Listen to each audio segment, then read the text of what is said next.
Kanchipuram Vakula silks నాణ్యత మా ప్రాధాన్యత. మదీనాగూడ, మియాపూర్, హైదరాబాద్ లో త్వరలో శుభారంభం.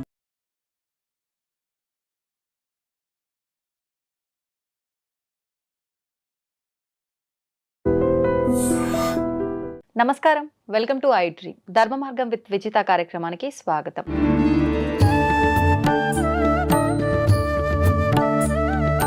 మనందరం కూడా వింటూ ఉంటాం పురాణాల్లో ఒక పురాణం గరుడ పురాణం అని చెప్పి. అసలు ఏంటి గరుడ పురాణం?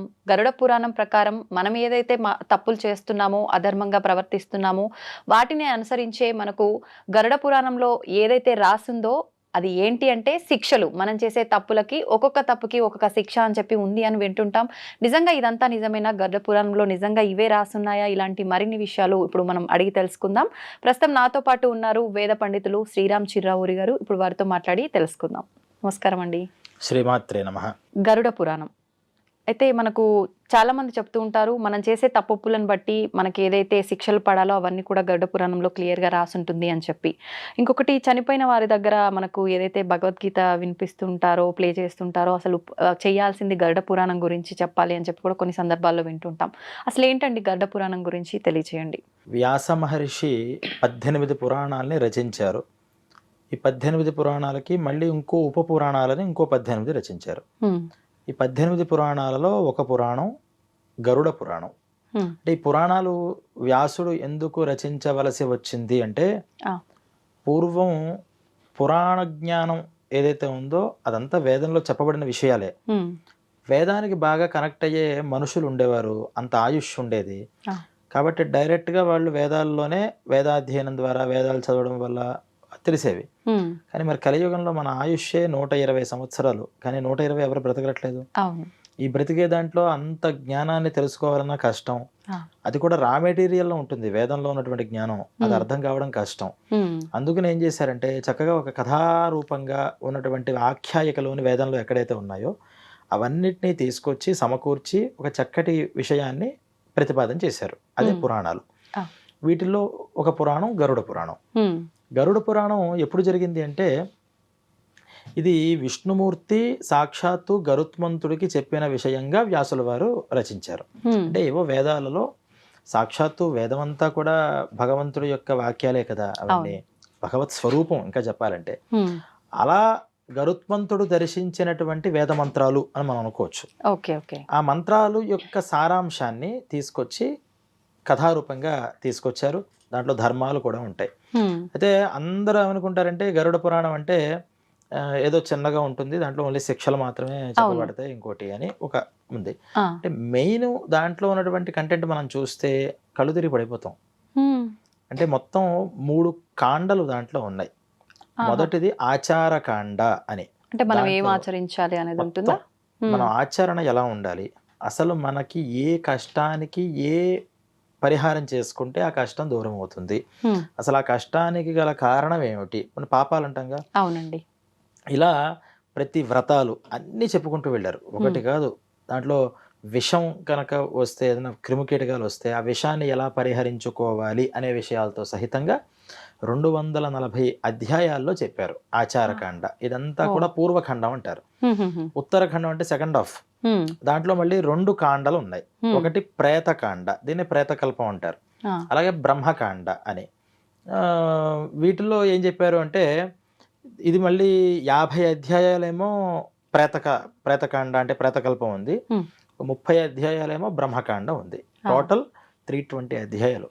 ఈ ప్రేతకాండలో ఏముంటాయి? ప్రేతకాండలో మనిషి, ప్రేత అంటే ఏంటి, గమనిస్తూ వెళుతూ ఉండేవాడు.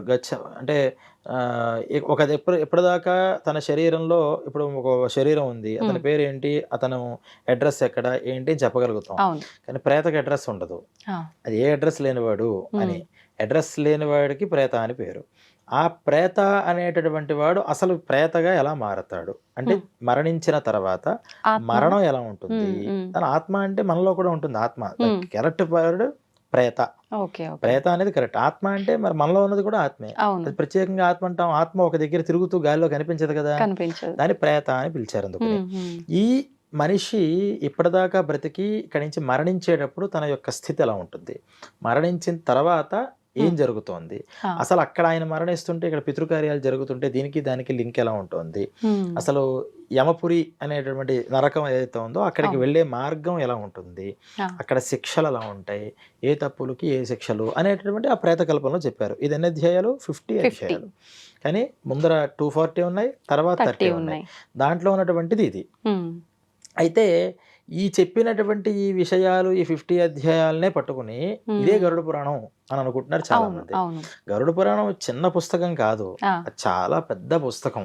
ఎవరైనా చదవచ్చా అండి? అర్థం చేసుకోగలుగుతారా? మిగతా 18 పురాణాలు ఎలాగైతే మనం మార్కండేయ పురాణం, దేవి భాగవతం, అగ్ని పురాణం, మత్స్య పురాణం ఎలాగైతే పూజిస్తూ ఇంట్లో పెట్టుకుంటున్నామో ఈ గరుడ పురాణం కూడా ఇంట్లో ఉండాలి, ప్రతి ఒక్కళ్ళు చదవాలి. చదివితే అర్థం అవ్వడం కోసమే వ్యాసుల వారు రాశారు.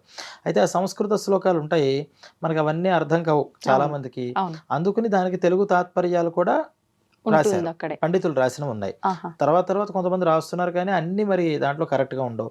కొన్ని పుస్తకాల్లో ఏం చేశారంటే ఇంత విషయం చెప్పినా మరి అంత చదివే పరిస్థితి ఉండదని కథా సంక్షిప్తంగా చేశారు. అంటే దాంట్లో ముఖ్యమైన విషయాలు వర్ణంలో అవి తీసేసి ముఖ్యమైన విషయాలుగా చెప్పిన మనం అవి కూడా చదువుకోవచ్చు. ఇలా ఈ గరుడ పురాణం అనేటటువంటి దాంట్లో చాలా విషయాలు ఉన్నాయి. కానీ చాలా మందికి ఏంటి డౌట్ అంటే గరుడ పురాణం ఇంట్లో ఉండకూడదు, అది ఉంటే అశుభం కలుగుతుంది. కానీ వాస్తవానికి గరుత్మంతుడు శుభాన్ని తీసుకొచ్చేవాడు, వైనతేయుడు అంటారు ఆయన పేరు. ఆయన ఏం చేస్తాడంటే శుభాలు ఆయన ఎక్కడ ఉంటే అక్కడ శుభం. అందువల్ల విష్ణుమూర్తి ఆలయంలో ముందర ఉండేది ఏంటంటే గరుత్మంతుడే. గరుత్మంతుడికి సాక్షాత్తు విష్ణుమూర్తి చెప్పినటువంటి ధర్మ విషయాలన్నీ కూడా గరుడ పురాణంలో ఉన్నాయి కాబట్టి ఖచ్చితంగా ఇంట్లో ఉండాలి. డౌట్ ఏంటంటే జనాలకి ఇది ఎందుకు చదవకూడదు అనుకుంటున్నారంటే పోయిన సమయంలో ఇందాక మీరు అన్నట్టు ముఖ్యంగా చదవాల్సింది ఇది అని ఎందుకన్నారు? ఆ సమయంలో అయినా కనీసం ఈ గరుడ పురాణం కనుక విన్నట్లయితే ఈ కొడుకులకి వీళ్ళకి ఆ మనస్సులో ఒక ధైర్యం వస్తుంది. అప్పటిదాకా ఎక్కడికి వెళ్ళిపోయాడో మన కంటి ముందర తిరుగుతున్న మనిషి అనే ఒక బాధ ఉంటుంది కదా, ఆ బాధ అంతా కూడా దూరం అయ్యి ఈ మనిషి జీవనం ఇలా జరుగుతోంది, ఇది ఇక్కడ వెళుతున్నాడు కాబట్టి మనం ఏం చేయాలి కొడుకుగా అంటే శ్రద్ధగా శ్రాద్ధ క్రియలు పితృకార్యాలు అన్నీ చేయాలి అని తెలుస్తుంది అని అప్పుడు చదవమన్నారు. తప్పితే ఇది అప్పుడు చదివేది కాబట్టి ఇంకెప్పుడు చదవకూడదు అనేది కాదు. అయితే అన్ని శిక్షల గురించే ఉంది అని ఇంకొకటి తెలియడం వల్ల కూడా, అంటే దీన్ని ఇంట్లో పెట్టుకోవడము వల్ల అశుభము, లేదంటే అమ్మో మనం ఏం పని చేసినా కూడా దీనికి ఏ శిక్ష పడుతుందని ఒక భయం కూడా మొదలవుతుంది ఇవన్నీ తెలుసుకుంటే అనే ఒక ఆలోచన కూడా ప్రతి ఒక్కరిలో ఉంటుంది. ఉండాలి కదా, వాస్తవానికి ఆ భయం ఉండాలి. మనం లా బుక్ ఉందనుకోండి, ప్రతి లాయర్ ఏం చేస్తాడు ఆ లా బుక్ ని పెట్టుకుంటాడు. రాజ్యాంగాన్ని ఫాలో అవ్వాలి, అవ్వకపోతే ఏముంటుంది అనేటటువంటి విషయాలు ప్రతి ఒక్కరు కూడా రాజ్యాంగాన్ని అవగాహన చేసుకోవాలి అంటాం మనం. రూల్స్ తెలియాలి కదా మనకి. చిన్నప్పటి దగ్గర నుంచే వాస్తవంగా ఈ గరుడ పురాణాన్ని చూపించి చదివి ఇలా ఉంది దీంట్లో విషయం, నువ్వు ఇలా చెయ్యాలి, ఇలా చేయడం వల్ల నీకు ఇలా ఇబ్బందులు కలుగుతాయి, ఇలా ఉంటే నువ్వు మంచిగా ఉంటాయి అని చెప్తే ఖచ్చితంగా ఒక పాపం పనో తప్పు పనో చేస్తున్నప్పుడు లోపల పాప భీతి అంటారు, ఆ భీతి పూర్వం ఉండేది, చెప్పేవారు. అంటే పురాణాలు డైరెక్ట్ గా ప్రింటింగ్ లో లేకపోయినా ఈ పురాణాల్లో ఉన్న విషయాలు ఖచ్చితంగా ప్రతి ఇళ్లలో ఉండేవి. అందువల్లే అసుర సంధ్య వేళ పడుకోకూడదురా, రాక్షస బుద్ధులు వస్తాయి అని చెప్తూ ఉంటారు. అంటే ఎప్పుడు ఏ పాపం చేస్తే ఏది జరుగుతుంది అనేది మన ఇళ్లలోనే ఉండేది. ప్రింటింగ్ లేవు కదా అప్పుడు, మన ఇళ్లలోనూ లేవు. కనీసం ప్రింటెడ్ పుస్తకాలు అయినా పెట్టుకుంటే ఆ పుస్తకం ద్వారా అయినా మనం తెలుసుకోవాలి. కానీ ఇది తెలిస్తే ఎక్కడ మనం భయం పడి పాపం చేయడం మానేస్తాము అంటే మనం ఇంకా ఇంకా ఇంకా పాపాలు చేయడానికి ఎక్కువ అవకాశం ఉంటుంది. అందువల్ల పాపం ఫస్ట్ మనకు తెలియాల్సింది ఏంటంటే ఈ మానవ జన్మ వచ్చిన తర్వాత మనం జాగ్రత్తగా దీన్ని ఎలా లీడ్ చేయాలి అని తెలియాలి. ఏది చేయాలి ఏది చేయకూడదు అనేది ఫస్ట్ తెలియాలి. ఏదో పొరపాటున చేయకూడని పని చేసాం, పొరపాటున అంటే కావాలని కాదు, తెలియక చేసాం, దానికి ఎలా ప్రాయశ్చిత్తం చేసుకోవాలి, అందులో అది కూడా ఉంటుందా అని కూడా ఎలా ప్రాయశ్చిత్తం చేసుకోవాలి. ఈ 3 అంశాలు తెలిస్తే చక్కగా మన మానవ జీవితం అంతా లైఫ్ చేసేసుకోవచ్చు. ఎందుకంటే పశువులు పక్షులు ఈ పని చేసుకోలేవు కదా, ఏం చేయాలి ఏం చేయకూడదు ఏం తెలియదు. వాటికి ఉన్నది ఏంటంటే ఆహారం, దాన్ని ఎలాగో అలాగా సంపాదిస్తాయి. వాటికి కూడా కొన్ని నియమాలు ఉన్నాయి. ఆశ్చర్యం ఏంటంటే పశువులు ఆ నియమాన్ని అతిక్రమించవు. సింహానికి విపరీతమైన ఆకలి వేస్తున్నా అది గడ్డి కానీ ఆకులు కానీ తినదు. దానికి కావాల్సిన వేట కోసమే అది తిరుగుతుంది. ఒక జింకలో లేకపోతే కుందేళ్ళలో ఆవులో ఎంత ఆకలి వేసినా ఎదురుకుండా అక్కడ మాంసాలు కనిపించినా దాని జోలికి వెళ్ళదు. అది సాధుజీవి కాబట్టి ఇవే తింటుంది. కానీ మనిషికి ఉన్నటువంటిది ఏంటంటే ఏదైనా తింటాడు, ఏదైనా చేస్తాడు, వావి లేదు, వరస లేదు, ఏదీ లేదు. పశువులకు కూడా ఉన్నాయి చాలా వాటికి చెప్పే ధర్మాలు. మనిషికి ఇంకా ఎక్కువ ఉన్నాయి, కానీ వాటికి ఉండే బేసిక్ ధర్మాలు కూడా వదిలిపెట్టేస్తున్నాడంటే కారణం ఏంటంటే ఇది చేస్తే ఏమవుతుంది, ఇలా చేయకపోతే ఏమవుతుంది అనే నాలెడ్జ్ లేకపోవడం.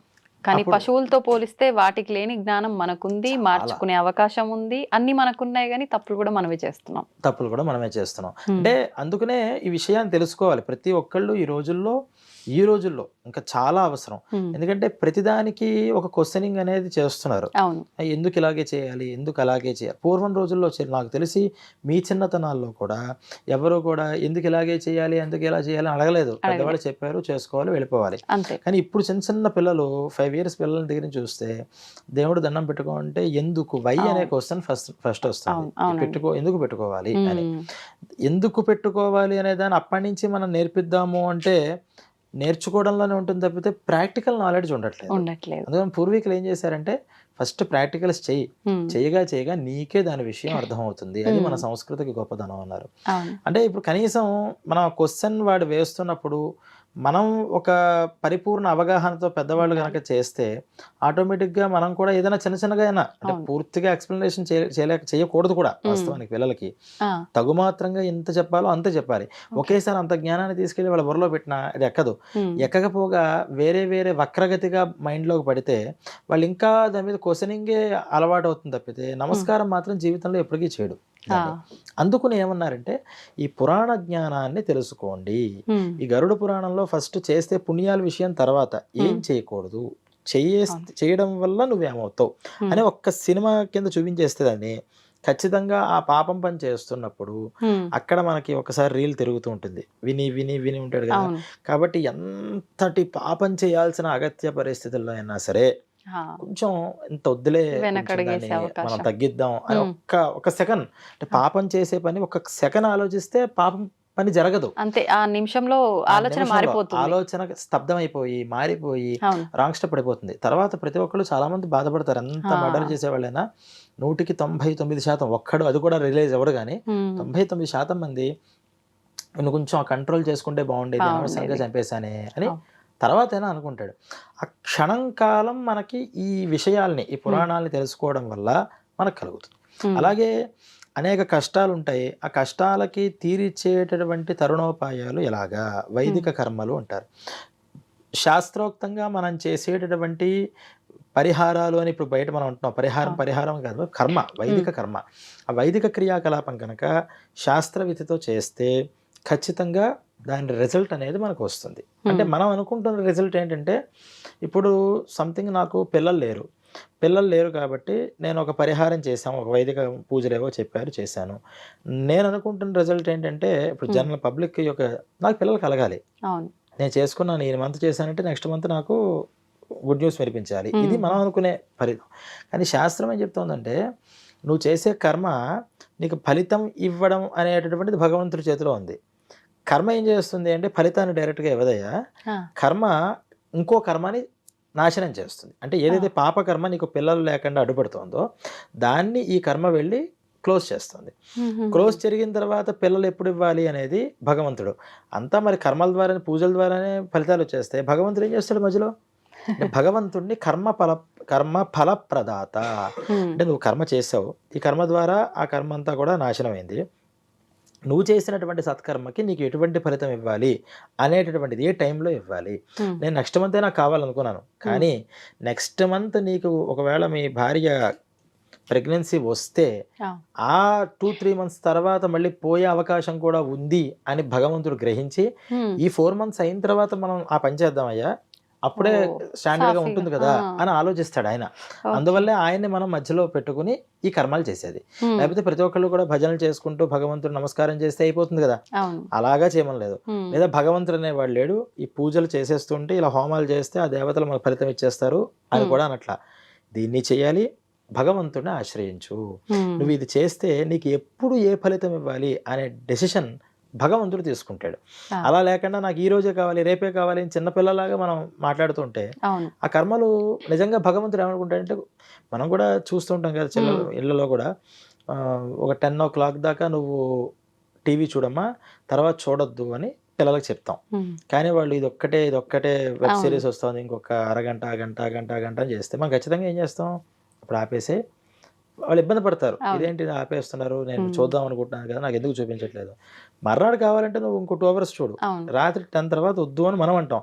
వాళ్ళ దృష్టిలో రూల్స్ అనేవి ఉండకూడదు అంటాం. ఉండకూడదు. అందువల్ల భగవంతుడు మనకి ఎప్పుడు ఏ ఫలితాలు ఇవ్వాలో తెలిసి ఆయన ఇస్తాడు కాబట్టి ఆయన్ని మనం శరణవేది ఈ చేసిన కర్మంతా కూడా నీకు నేను అర్పణ చేస్తున్నాను అని చేస్తారు. అందుకని ఫస్ట్ నాలెడ్జ్ మనకు కావాల్సింది ఏంటంటే అసలు పాపం అంటే ఏంటి, పాపకర్మ వల్ల వచ్చే ఫలితం ఏంటి, ఈ రెండు మనం తెలుసుకుంటే మనం ఫస్ట్ లైఫ్ని కరెక్ట్గా లీడ్ చేయగలుగుతాం. లోకంలో ఇబ్బందులు అంటే తప్పు చేస్తున్న ప్రతి ఒక్కరికి తెలీదా తప్పని. ఈరోజు ఇన్ని అన్యాయాలు చేస్తున్న వాళ్ళు, అక్రమాలు చేస్తున్న వాళ్ళు, లేదా అకృత్యాలు చేస్తున్న వాళ్ళు, వీళ్ళెవ్వరికీ కూడా చేస్తే తప్పని తెలియదా అంటే తెలుసు తప్పని, కానీ తప్పుకి వచ్చే శిక్ష ఏమిటి అనే దగ్గర ఏంటి, మహా అయితే కేసు నిరూపిస్తే కదా 10 ఏళ్ళు 15 ఏళ్ళు పడుతుంది, ఈ లోపల మనం కొంచెం ఏదన్నా ఉపయోగించామంటే సెట్ అవుతాం. లేదు ఇదంతా అయ్యే టైంకి అసలు ఈ లోపల నేను ఎంజాయ్ చేస్తాను కదా అనే ఒక అంటే శిక్ష అంటే ఇక్కడ మనకు రాజ్యాంగం విధించేటటువంటి శిక్షలు మాత్రమే అని అనుకుంటున్నారు. కానీ గరుడ పురాణంలో ఏం చెప్పారంటే రాజదండన యమదండన అని 2 ఉన్నాయి. రాజదండన అంటే ఇప్పుడు మనకు ప్రభుత్వం వేసే ఐపీసీ శిక్షలు ఇవన్నీ కూడా. దీన్ని ఎవరైనా తప్పించుకోగలుగుతారట. ఎందుకంటే పూర్వం నుంచి కూడా రాజులన్నీ మన ప్రభుత్వాలు ఎంత గట్టిగా ఇవన్నీ సెక్షన్స్ పెట్టినా ఎక్కడో ఒక లూప్ హోల్ దొరుకుతుంది మనిషికి, పూర్వం నుంచి కూడా ఉన్నాయి. కానీ దీన్ని మిస్ అవ్వగలుగుతారు. కానీ రాజదండలు కూడా భయపడేవారు, ఎందుకంటే అది కఠినంగా ఉండేవి అప్పట్లో. దీన్ని కూడా ఖాతరు చేయకుండా దీని నుంచి అలా మనం మిస్ చేయొచ్చు, ఇలా అబద్ధం ఆడొచ్చు అనుకున్న వాళ్ళు కూడా పైన నరకంలో యమధర్మరాజు దగ్గర శిక్షలు తప్పించుకోలేరు అని క్లారిఫికేషన్ అక్కడ ఇచ్చారు. ఎప్పుడైతే ఆ శిక్షల గురించి తెలిసాయో, ఈ శిక్షల గురించి భయం ఉన్నా లేకపోయినా ఆ శిక్షల్ని దృష్టిలో పెట్టుకునైనా జాగ్రత్తగా ఉంటారు అని. ఇప్పుడు కొంతమంది తెలిసి చేస్తుంటారు, కొన్ని మనం తెలియకుండానే, అంటే ఎదుటివారి విషయంలో కొంచెం మనం ఏదైనా దురుసుగా మాట్లాడినా కూడా అది తప్పు కిందకే వస్తుంది. అది కొన్ని సందర్భాల్లో మనం కావాలని కూడా మాట్లాడడం.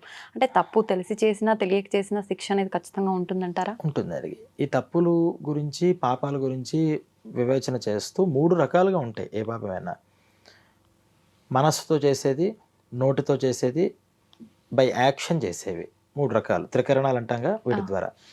ఇవి 2 విధానాలు. ఒకటి జ్ఞానంతో చేసేవి, ఒకటి అజ్ఞానంగా చేసేది, అంటే తెలిసి చేసేవి, తెలియక చేసేవి అని. అప్పుడు మళ్ళీ 6 వెరైటీస్ అయ్యాయి మొత్తం. వీటిల్లో ఎలా వస్తాయి ఫలితాలు? ఇప్పుడు గోహత్య అనేటటువంటిది ఒక పాపం ఉదాహరణ తీసుకోండి. ఆవుని చంపడం అని అర్థం. గోహత్య అంటే అదేగా. ఈ చంపడం 3 విధానాల్లో ఎలా వస్తుంది? ఆవుని చంపుతాను అని నోటితో అన్న గోహత్యా పాపం వస్తుంది అన్నారు. ఆవుని చంపుదాం అని మనస్సులో అనుకున్న గోహత్యా పాపం వస్తుంది. ఆవుని చంపినా గోహత్యా పాపం వచ్చేస్తుంది. సమానమైన ఫలితం ముగ్గురికి. సమానం కాదు, ముగ్గురికి గోహత్యా పాపం అయితే వస్తుంది. దాన్ని మనం సమానం అని చెప్పలేము, ఎందుకంటే నోటితో అంటే ఎంత పాపం వస్తుందో అంత ఫుల్గా 100% వస్తుంది.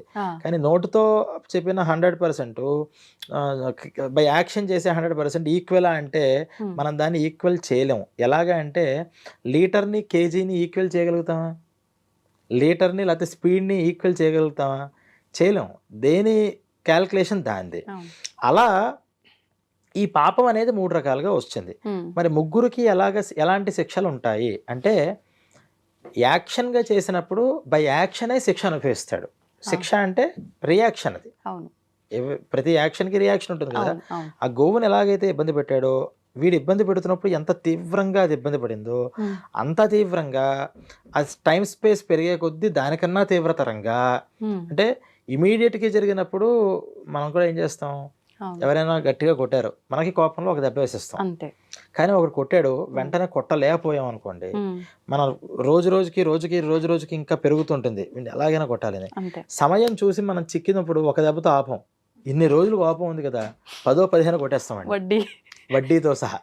అలా టైం స్పేస్ పెరిగే కొద్దీ ఏమవుతుందంటే స్పామ్, ఈ పాపం కూడా అంతగా అనుభవించాల్సిన పరిస్థితి వస్తుంది.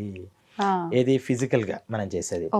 మానసికంగా గోవుని చంపుదామని అనుకున్నాడు, వాడు మానసికంగా చంపుదామని ఎలాగైతే అనుకున్నాడో, చంపుదాం అనుకున్నప్పుడు గోవుకు తెలియకపోవచ్చు అవును నాకు మన చంపుదాం అనుకుంటున్నాడని, కానీ నువ్వు చంపుదాం అనుకోవడం అనే ఒక పాపం ఉంది చూసారా, అది వీడి మనస్సుకు కూడా అదే విధానంగా బాధని తెప్పిస్తుందిట. తప్పు.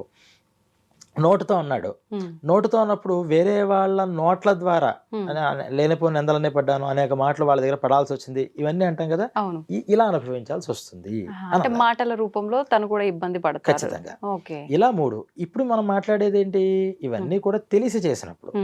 తెలియక చేసినవి అని కొన్ని ఉన్నాం కదా, ఈ తెలియక చేసినా సరే పాపం పాపమే, తెలియక చేసినా పుణ్యం పుణ్యమే, ఏమి మార్పు ఉండదు, తెలిసి చేసినా తెలియక చేసినా.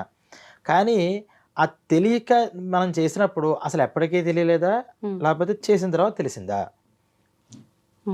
మనం ఇలా నడుస్తూ వెళుతూ ఉంటాం, ఏదో మన టైర్ కింద ఏదో జీవి చచ్చిపోతుంది, అసలు మనకి టైర్ తిరిగినట్టు అక్కడ ఏదో జీవి ఉన్నట్టు మనకి తెలియదు. అప్పుడు ఏమన్నారంటే అసలు ఆ విషయం వీడి స్మృతిపథంలో లేదు, వీడికి అసలు సంబంధమే లేదు దానిది. అందుకని సంథింగ్ ఒక కర్మ, అంటే ఆ జీవికి సంబంధించిన కర్మని అనుభవించడానికి వీడి చేతుల్లో అది వెళ్ళిపోయింది. కానీ మనం ఇలా వెళ్ళిన తర్వాత సంథింగ్ ఏదో మన కార్ కింద పడిందిరా అని కార్ ఆపి వెనక్కి చూశాడు, వెనకాల ఏదో ఒక కుక్కో పిల్లో ఇది కనిపించింది. ఇది ఎప్పుడైతే మన దృష్టిలో పడిందో ఫస్ట్ మనకు రావాల్సింది ఏంటి, రియలైజేషన్ రావాలి, పశ్చాత్తాపం రావాలి. ఆ పశ్చాత్తాపం ఎప్పుడైతే వచ్చిందో ఆటోమేటిక్గా మనకి తెలియక చేసిన పాపంలో సగం పాపం పోయింది. మిగతా సగం మనం తర్వాత అంటే దానికి దగ్గరకి మనం అక్కడ రోడ్డు మీద పడేయకుండా మన పని మనం చూసుకోకుండా దానికి ఏదో చేయాల్సిన పనులు ఉంటాయి కదా కొన్ని, అలా చేసేవి, లేకపోతే అయ్యో పాపం ఇలాగా అనుకోకుండా చేశానే, నేను చూసుకుంటూ కొంచెం జాగ్రత్తగా వెళితే బాగుండేదే అని వీడు పశ్చాత్తాపం ఇమీడియట్ పశ్చాత్తాపం వేరు, దాని కంటిన్యూషన్ వేరు. దీన్ని దృష్టిలో పెట్టుకుని తర్వాత సార్లు కూడా రోడ్డు మీద వెళుతున్నప్పుడు కొంచెం జాగ్రత్తగా చూసుకోవడం అనేది ఏదైతే పెట్టుకుంటాడో అప్పుడు 100% పాపం తెలియక చేసినవి పోతాయి అన్నారు. మీకు అర్థమైందా? అంటే తెలియక చేసినప్పుడు కూడా పాపం వస్తుంది, కానీ ఎటువంటి పాపం అది అంటే జస్ట్ పడినటువంటి ఒక మురికి నీళ్లు లాంటివి, అది వెంటనే ఇంకో శుద్ధమైన నీళ్ళు పోస్తే పోతాయి. కానీ తెలిసి చేసిన పాపం గ్రీజ్ లాంటిది, అది దాన్ని ఒక పట్టాన కడుక్కుందాం అంటే పోదు, చాలా ప్రయత్నం చేయాలి. అమ్మో నిజంగా ఇందాక అనుకున్నాం తప్పులు చేయకుండా ఉంటాం ఇవన్నీ తెలుసుకుంటే, కానీ అసలు ఫస్ట్ ప్రతి కదలికకి భయంగా ఉంటదేమో ఇవన్నీ వింటే అనిపిస్తుంది ఇప్పుడు. అంటే భయం కన్నా ఫస్ట్ అలర్ట్నెస్ వస్తుంది మనకి మిలిటరీ ట్రైనింగ్ ఇస్తారు కదా, ట్రైనింగ్ ఇచ్చినప్పుడు వాళ్ళు ఒక పద్ధతిని నేర్పిస్తారు, అది చూస్తే మనకు అంత భయంకరంగా ఉంటుంది. బాబోయ్ 4 మొహం నీళ్ళు పోస్తారట, ఫుడ్ పెడతారట, రోజు 10 కిలోమీటర్స్ పరిగెట్టిస్తారట, ఇవన్నీ అనుకుంటాం. కానీ నిజంగా అది చేస్తే ఉండేటటువంటి ఆరోగ్యం కానీ వాళ్ళ జీవనం కానీ ఎంత గొప్పగా ఉంటుంది. అంటే కొంచెం కష్టం పడినా మనం ఈ అలర్ట్నెస్ ఎప్పుడూ కూడా మన మైండ్ని, మన శరీరాన్ని, మన మాటని అదుపులో పెట్టుకోవడం అనేది దీని ద్వారా గరుడ పురాణం ద్వారా ప్రతి మనిషికి అలవాటైతే ఖచ్చితంగా పాపాలు అనేవి రెడ్యూస్ అయిపోతుంటాయి. మనం ఆటోమేటిక్గా మనం క్యాల్కులేషన్ చేసుకోకల్లా మ్యాక్సిమం పాపాలు తగ్గిపోతాయి, మ్యాక్సిమం పాపాలు.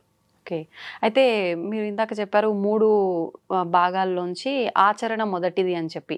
అయితే ఈ ఆచరణ మనం చదువుకొని తెలుసుకొని అందులో ఉన్నవి కనుక మనం ఆచరిస్తే ఈ 2వ అధ్యాయంలోకి వెళ్ళి ఇబ్బందులు పడే అవసరం అవన్నీ రాకుండా ఉంటాయంటారా? కరెక్ట్ ప్రశ్న. అసలు ఫస్ట్ ఆచారకాండ అని చెప్పింది ఎందుకంటే ఇదంతా కూడా రూల్స్, ఈ రూల్స్ ఫాలో అవ్వండి అన్నారు. ఆ రూల్స్ యాజ్ ఇట్ ఈస్ గా ఫాలో అయిపోతే మనకేమీ అసలు రూల్ అతిక్రమిస్తే కదా శిక్ష అనేది వస్తుంది, శిక్ష లేదు. కానీ రూల్స్ అతిక్రమించావు, అతిక్రమించినప్పుడు ఏమవుతుంది అని చెప్పేదే ఈ ప్రేతకాండ. మరి బ్రహ్మకాండ అన్నారు కదా, దాంట్లో ఏముంటుంది? ఈ బ్రహ్మకాండ విషయంలో అసలు పరబ్రహ్మతత్వం అంటే ఈ నరకలోకంలోకి వెళతారు, ఈ వెళ్ళిన వాళ్ళంతా ఏమవుతారు, మళ్ళీ క్షీణే పుణ్యే మర్త్యలోకం విశంతి. అటు పుణ్యం చేసినా ఇటు పాపం చేసినా మొత్తం ఎంటైర్గా అనుభవించలేము. ఎక్కడా కూడా నరకానికి వెళ్ళిపోతాము అంటే నరకంలో మొత్తం మనం చేసిన పాపాలన్నీ అనుభవించేసి ఫ్రెష్గా ఇక్కడికి దిగడానికి అవ్వదు. స్వర్గానికి వెళ్ళిపోయామంటే లైఫ్ లాంగ్ అక్కడ సెట్ అయిపోయాం మనం. నువ్వు ఎంత క్వాంటిటీలో చేసావో అంత క్వాంటిటీలో నువ్వు అక్కడ అనుభవించడానికి నీకు టైం పెడతారట. అదేంటి అంటే మనం ఇక్కడికి వచ్చాం కదా, ఇప్పుడు సంథింగ్ ఒక ఆడ, ఒక మగ, ఒక కుటుంబం, ఇలా మనం కొన్ని లింకేషన్స్ పెట్టుకుని వచ్చేసాం.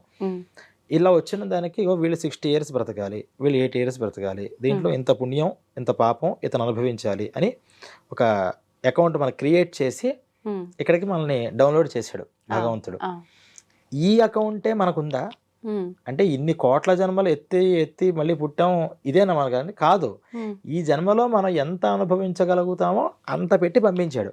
ఆహా, అది ఎప్పుడైతే పూర్తయిందో ఇక్కడి నుంచి మళ్ళీ మనం అటు నరకమో మళ్ళీ స్వర్గానికి వెళ్ళిపోతుంటాం. ఉమ్, అలాగే అక్కడ కూడా ఇతను చేసిన పాపాలు ఇన్ని పాపాలు ఈ నరకంలో అనుభవించాలి, ఇన్ని పుణ్యాలు ఈ స్వర్గంలో అనుభవించాలి అని ఒక క్యాల్కులేషన్ చేసి సర్టైన్ టైంను పెట్టి అక్కడ పంపిస్తాడు మనల్ని. ఆ టైం తను డిసైడ్ ఆ చేస్తాడు. టైం భగవంతుడు డిసైడ్ మన చేతి. అందుకనే కాలం ఉమ్, కాలస్వరూపం అంటారు. భగవంతుడు అంటే ఎవరంటే టైం అయినా అంతే. ఈ టైం డిసైడ్ చేసి పంపిస్తాడు. ఆ టైం అయిపోయిన తర్వాత నాకు ఇంకొంచెం ఏమైనా అకౌంట్ ఉంటే అది కూడా క్లియర్ చేసేసుకుంటానన్నా ఉంచారు అక్కడ నరకంలో. ఆహా, ఇది అయిపోయింది నాన్న వెళ్ళిపోయి ఇక్కడి నుంచి అంటారు.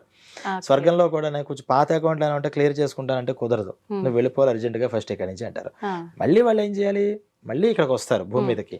భూమి మీదకి రావడం వల్ల ఎందుకు పంపిస్తూ ఉంటాడంటే చేసిన ప్రతి పాపము అటు పుణ్యము, అంటే దేవతలు కూడా పాపాలు చేశారుగా. పాపాలు అనేవి భూమి మీదే కాదు అన్ని లోకాలలోనూ పాప పుణ్యాలు ఉన్నాయి. ఆ.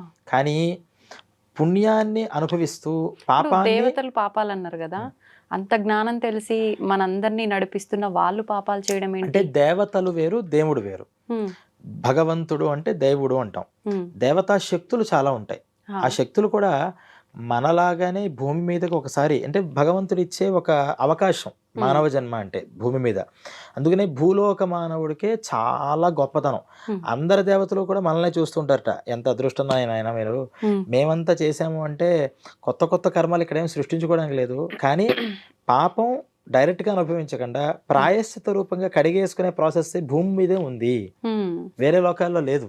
ఆహా, ఖచ్చితంగా అనుభవించాల్సిందే అక్కడ, పుణ్యమైనా పాపమైనా. ఉమ్, కానీ భూమి మీద ఏంటంటే పుణ్యం అనుభవించవచ్చు కావాలంటే, అవును, లేదా అంతా మళ్ళీ భగవంతుడికి తిరిగి ఇచ్చేయచ్చు. ఉమ్, పాపం అనుభవించవచ్చు, లేదా పాపం అనుభవించకుండానే ఉమ్, దాన్ని క్లియర్ చేసుకోవచ్చు. ప్రాయశ్చిత్తాలు అంటాం కదా మనం, అవును, అవును. ఇవన్నీ వీటి ద్వారా చేసుకోవచ్చు. ఉమ్, అందుకని ఎంత అదృష్టవంతులై భూలోక మానవులు అంటారు.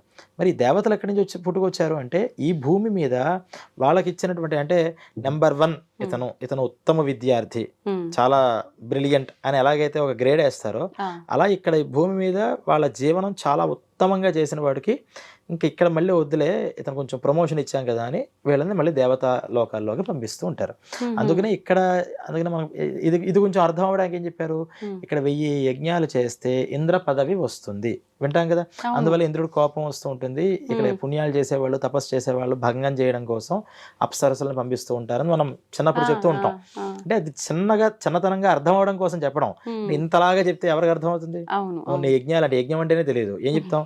అందుకని ఏమన్నారంటే తపస్సు, అతగడు మూసుకుని తపస్సు చేస్తే వీడు ఇంద్రుడైపోతాడు తర్వాత. అంటే అర్థం ఏంటంటే ఉమ్, ఇక్కడ గొప్ప గొప్ప పుణ్యాలు చేస్తే ఖచ్చితంగా ఇక్కడి నుంచి ప్రమోషన్ వస్తే మళ్ళీ దేవతా లోకాల్లోకి వీళ్ళు వెళ్తారు. ఉమ్, అక్కడి నుంచి ఇంకా ప్రమోషన్ వస్తే వాళ్ళలోనే ఇంకా చాలా పైపైన స్థాయిలు, ఇవన్నీ కేటగిరీస్.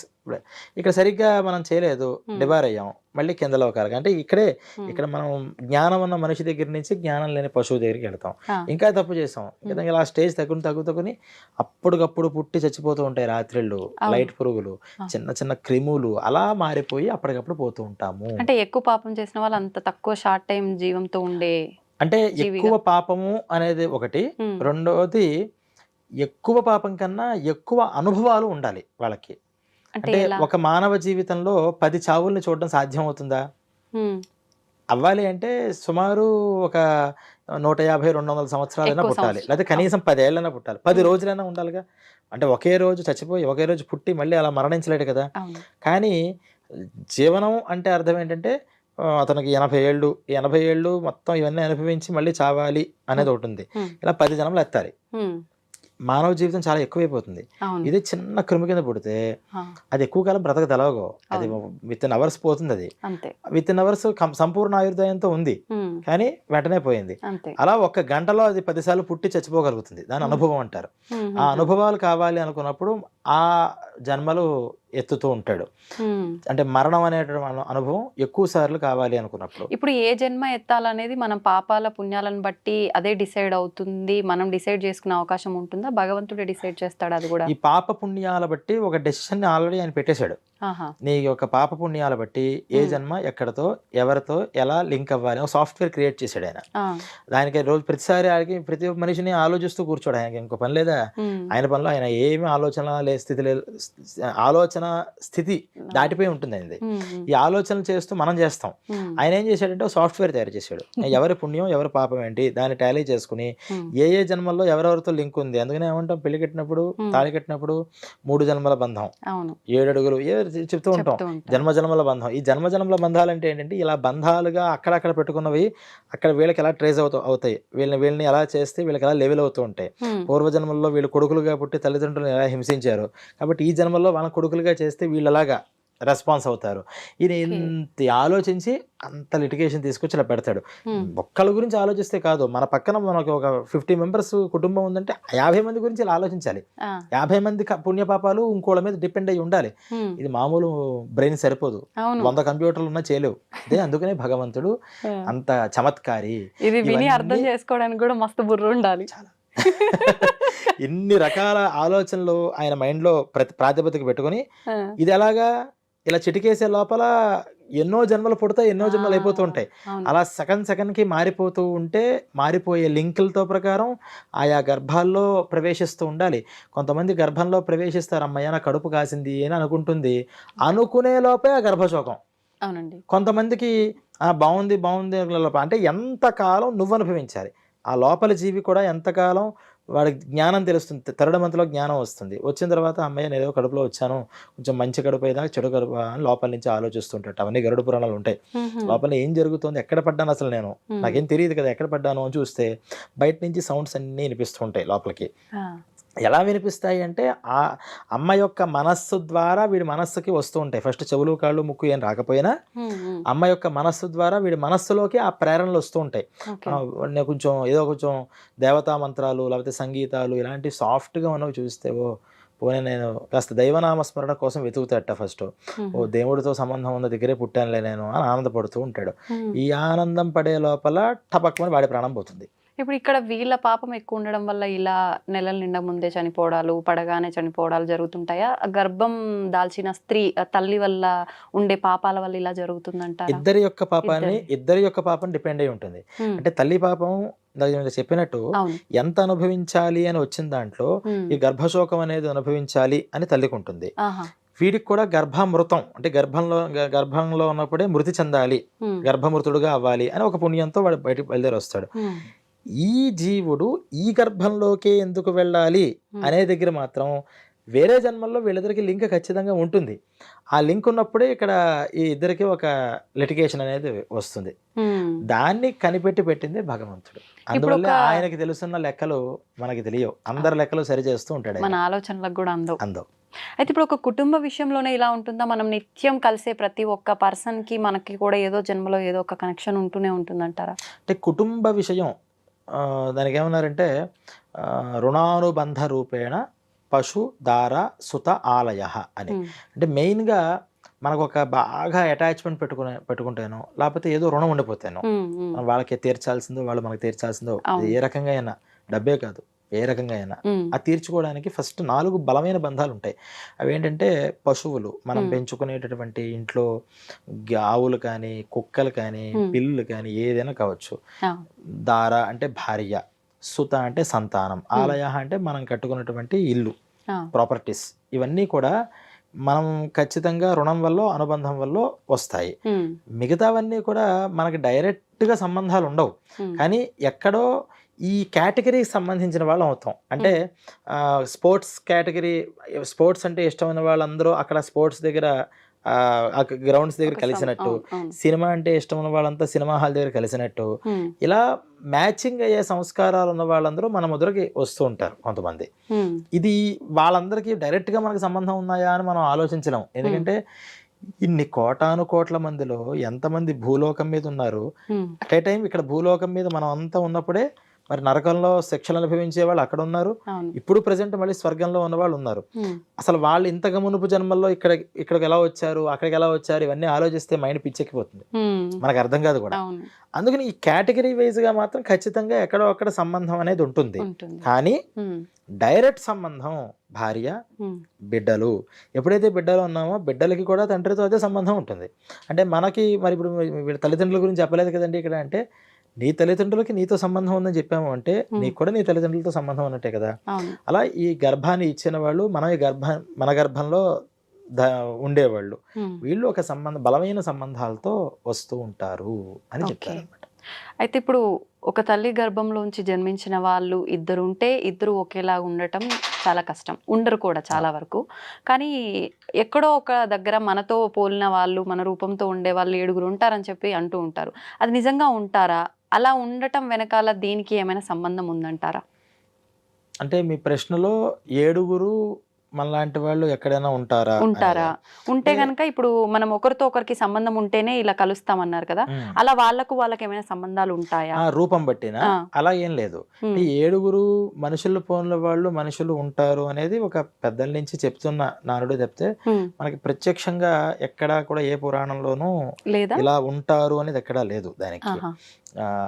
సాదృశ్యం అంటే కొన్ని పోలికలు కలుస్తాయి తప్పితే ఉమ్, ఉమ్, ఎగ్జాక్ట్ గా ఇదే మనిషిలాగా 7 ఉంటారు అని ఎక్కడ మనకి కనిపించలా. ఉమ్. కానీ మన పెద్దవాళ్ళు ఏం చేశారంటే, వాళ్ళు మరి ఎక్కడి నుంచి వచ్చిందో నాకు దాని విషయం అవును. ఎందుకు స్టార్ట్ అయిందో తెలియదు, కానీ ఉమ్, చాలా చోట్ల 7 మనుషులు పోన్ల వాళ్ళు మనుషులు ఉంటారట అని చెప్తూ ఉంటారు. అవును. కానీ మరి ఉన్నారా లేదా అని మనం చూస్తే, మరి ఇంత టెక్నాలజీ పెరిగింది కదా, మరి ఎప్పటికైనా మనం 7 కనిపించాలి ఒక్క కదా, దగ్గరికి లాక్కొచ్చే తీసుకుని ప్రయత్నం. రాగలుగుతాం. అవును. కానీ అది సాధ్యమయ్యే విషయం కాదు, ఉమ్, అది మనకి శాస్త్రీయమైన విషయం కాదు. కానీ వాళ్ళ అనుభవాల్లో ఎవరో ఇలా మనుషులు పోలిన వాళ్ళు ఉన్నారు కదా, ఇక్కడ మన మధ్యన మోడీ గారు లాగా ఎవరో ఎక్కడో కనిపించారని అవును. చెప్పారు.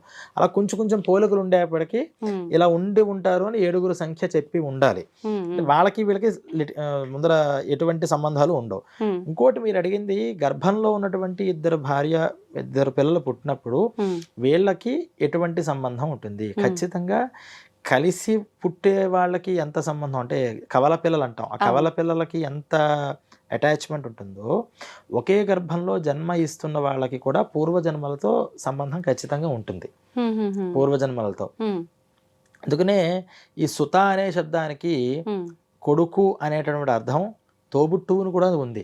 ఆ, అందుకనే పెద్దన్న గారంటే తండ్రి లాంటి వారు, తండ్రితో సమానము ఆ, అని చెప్పి తమ్ముళ్ళందరూ కూడా కొడుకుల్లాగా చూడాలి, వదిన అంటే అమ్మతో సమానం ఏమైనా చెప్తూ ఉంటాం. అవును. ఎందుకు అంటే ఆ సుత అంటే పిల్లలు అంటే తమ్ముళ్ళ దగ్గర తర్వాత పుట్టిన వాళ్ళు ఎవరైతే ఉన్నారో అందరూ కూడా దాంతో సంబంధం అవుతారు. వీళ్ళు కూడా సంథింగ్ ఎక్కడో అక్కడ ఏదో రకమైన సంబంధాన్ని పెట్టుకునే వస్తుంటారు. ఉమ్, అందువల్ల కొంతమంది అన్నతమ్ముళ్ళు చూస్తే వాళ్ళు బాగా రామలక్ష్మణుల్లా ఉంటారు, అవును. కొంతమంది చూస్తే వాలి సుగ్రీవుల్లా కొట్టుకుంటూ ఉంటారు. మనం ఎన్ని చెప్పినా సరే వాళ్ళకి కుదరదు. ఉమ్, అంటే అలా కొట్టుకోవడం అనేటటువంటి దాంట్లో వాళ్ళు అనుబంధాన్ని పెట్టుకుని అదే కొట్టుకోవడం ఇక్కడ కూడా కంటిన్యూ చేస్తున్నారు. కసి తీరలేదు, ఉమ్, ఎంత కొట్టుకున్నా కసి తీరదు మనకి.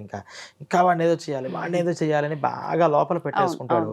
పాపం ఆ టైంలో టప్మని ఒకసారి యాక్సిడెంట్ ఇదే అయిపోతుంది. ఉమ్, ఏ మైండ్ స్టేట్లో ఉన్నాడో దాన్ని ఖచ్చితంగా మళ్ళీ ఫుల్ఫిల్ చేసుకోవడం కోసం ఇంకో జన్మ ఎత్తుతాడు. ఆ, ఇదే మైండ్ స్టేట్లో అవతల వాళ్ళు కూడా ఉన్నప్పుడు ఇమీడియట్గా మళ్ళీ ఇద్దరు కూడా ఆ పుణ్యపాపాలు అనుభవించేసి డైరెక్ట్గా వచ్చేస్తారు. అంటే ఒకే మైండ్ ఆఫ్ స్టేట్లో ఉన్నారు కదా, ఉమ్, కాబట్టి వెంటనే తీసుకొచ్చి ఒక గర్భంలోకి ప్రవేశపెడతారు.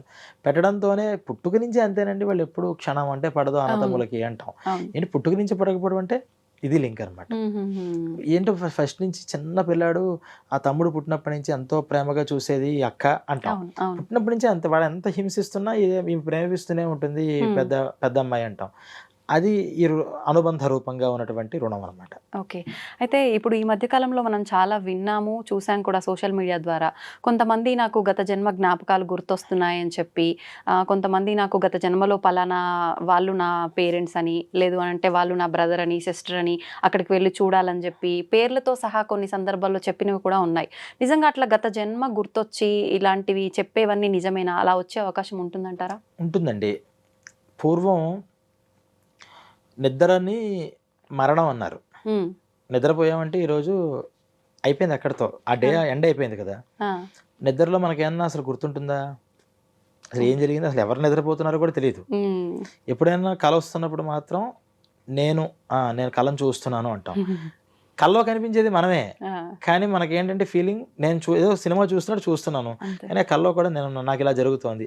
ఈ నాకు అనే స్పృహ ఉంటుంది తప్పితే ఏది కూడా గుర్తుండదు. అక్కడతో అయిపోయింది నిద్ర. నిద్రలో ఏం జరుగుతుందంటే ఈ సూక్ష్మ శరీరము అనేటటువంటిది ఆయా లోకాలకి వెళ్ళి సంచరించి వస్తూ ఉంటుంది అని కూడా కొంత పురాణ ప్రమాణాలు ఉన్నాయి. అంటే ఈ రోజు తను చేసినటువంటి పుణ్యపాప కర్మలు ఏవైతే ఉన్నాయో ఈ జీవుడు నిద్రిస్తున్నప్పుడు ఇక్కడి నుంచి ఒకసారి సూక్ష్మ శరీరంగా అక్కడికి వెళ్ళి తను చేసినటువంటి డైలీ అకౌంట్ అంతా కూడా చేతులు కట్టుకుని అప్పు చెప్పి వచ్చేస్తట. ఆ విషయం మనకి తెలుసా అంటే మనకు తెలియదు, కానీ జీవుడు చేస్తాడు ఆ పని. ఎక్కడికి వెళ్తాడు అంటే ఆయన ఎక్కడికో ట్రావెల్ చేసుకుంటూ రాకెట్ వెళ్ళింటే పైదాకా వెళ్ళక్కల్లా. అంటే ఆ స్టేట్ భగవంతుడితో, అంటే ఈ చిత్రగుప్తుడు అనేటటువంటి ఆయన దగ్గరికి ఆయనకి ఎలా కనెక్ట్ అవ్వాలో ఆ జీవుడికి తెలుసు. ఆ ఛానల్ నేను మీతో ఫోన్లో మాట్లాడాలి అంటే మీ పక్కకు వచ్చి లేకపోతే మీ ఇంటికి వచ్చి నేను మాట్లాడక్కలేదు, ఇక్కడ కూర్చొని నేను మాట్లాడతా. నాకు ఛానల్ తెలిస్తే, ఇది తెలియకపోతే ఫోన్ నా చేతిలో ఉన్న నాకేం వినిపించట్లేదు పరిగెత్తుకుంటూ మీరు ఎక్కడ ఉన్నారో అక్కడికి వస్తుంటా. అలా జీవుడికి ఆ ఛానల్ తెలుసు కాబట్టి చిత్రగుప్తుడితో కనెక్ట్ అయ్యి పుణ్యపాపాలు చెప్పొస్తూ ఉంటాడు అంటారు. మనమే చెప్పుకుంటాం, ఎవరికి వాళ్ళం. ఇది కూడా ఉంది దాంట్లో. ఇలాంటి సమయాల్లో ఏమవుతుందంటే ఖచ్చితంగా ఒక్కసారి ఆ ఛానల్లోకి ప్రవేశించిన తర్వాత అప్పుడప్పుడు డిస్టర్బెన్సెస్ వస్తూ ఉంటాయి. మనకి కేబుల్ టీవీలో రాదు, మనం ఒక ఛానల్ చూస్తుంటే వేరే ఛానల్ వచ్చేస్తుంది. ఎందుకు వచ్చింది అని మీరు ఏ టెక్నాలజీని అడిగినా ఏదో సంథింగ్ ఏదో జరిగిందండి అంటాడు అంతే. అలా కొంత డిస్టర్బెన్స్ వచ్చినప్పుడు ఏమవుతుందంటే ఒక్కసారిగా వెళ్ళి అక్కడ చెప్పుకుని రావాల్సింది అలా మరల్చి గత జన్మల్లోకి కొన్ని వాసనలు వచ్చే అవకాశం ఉంది.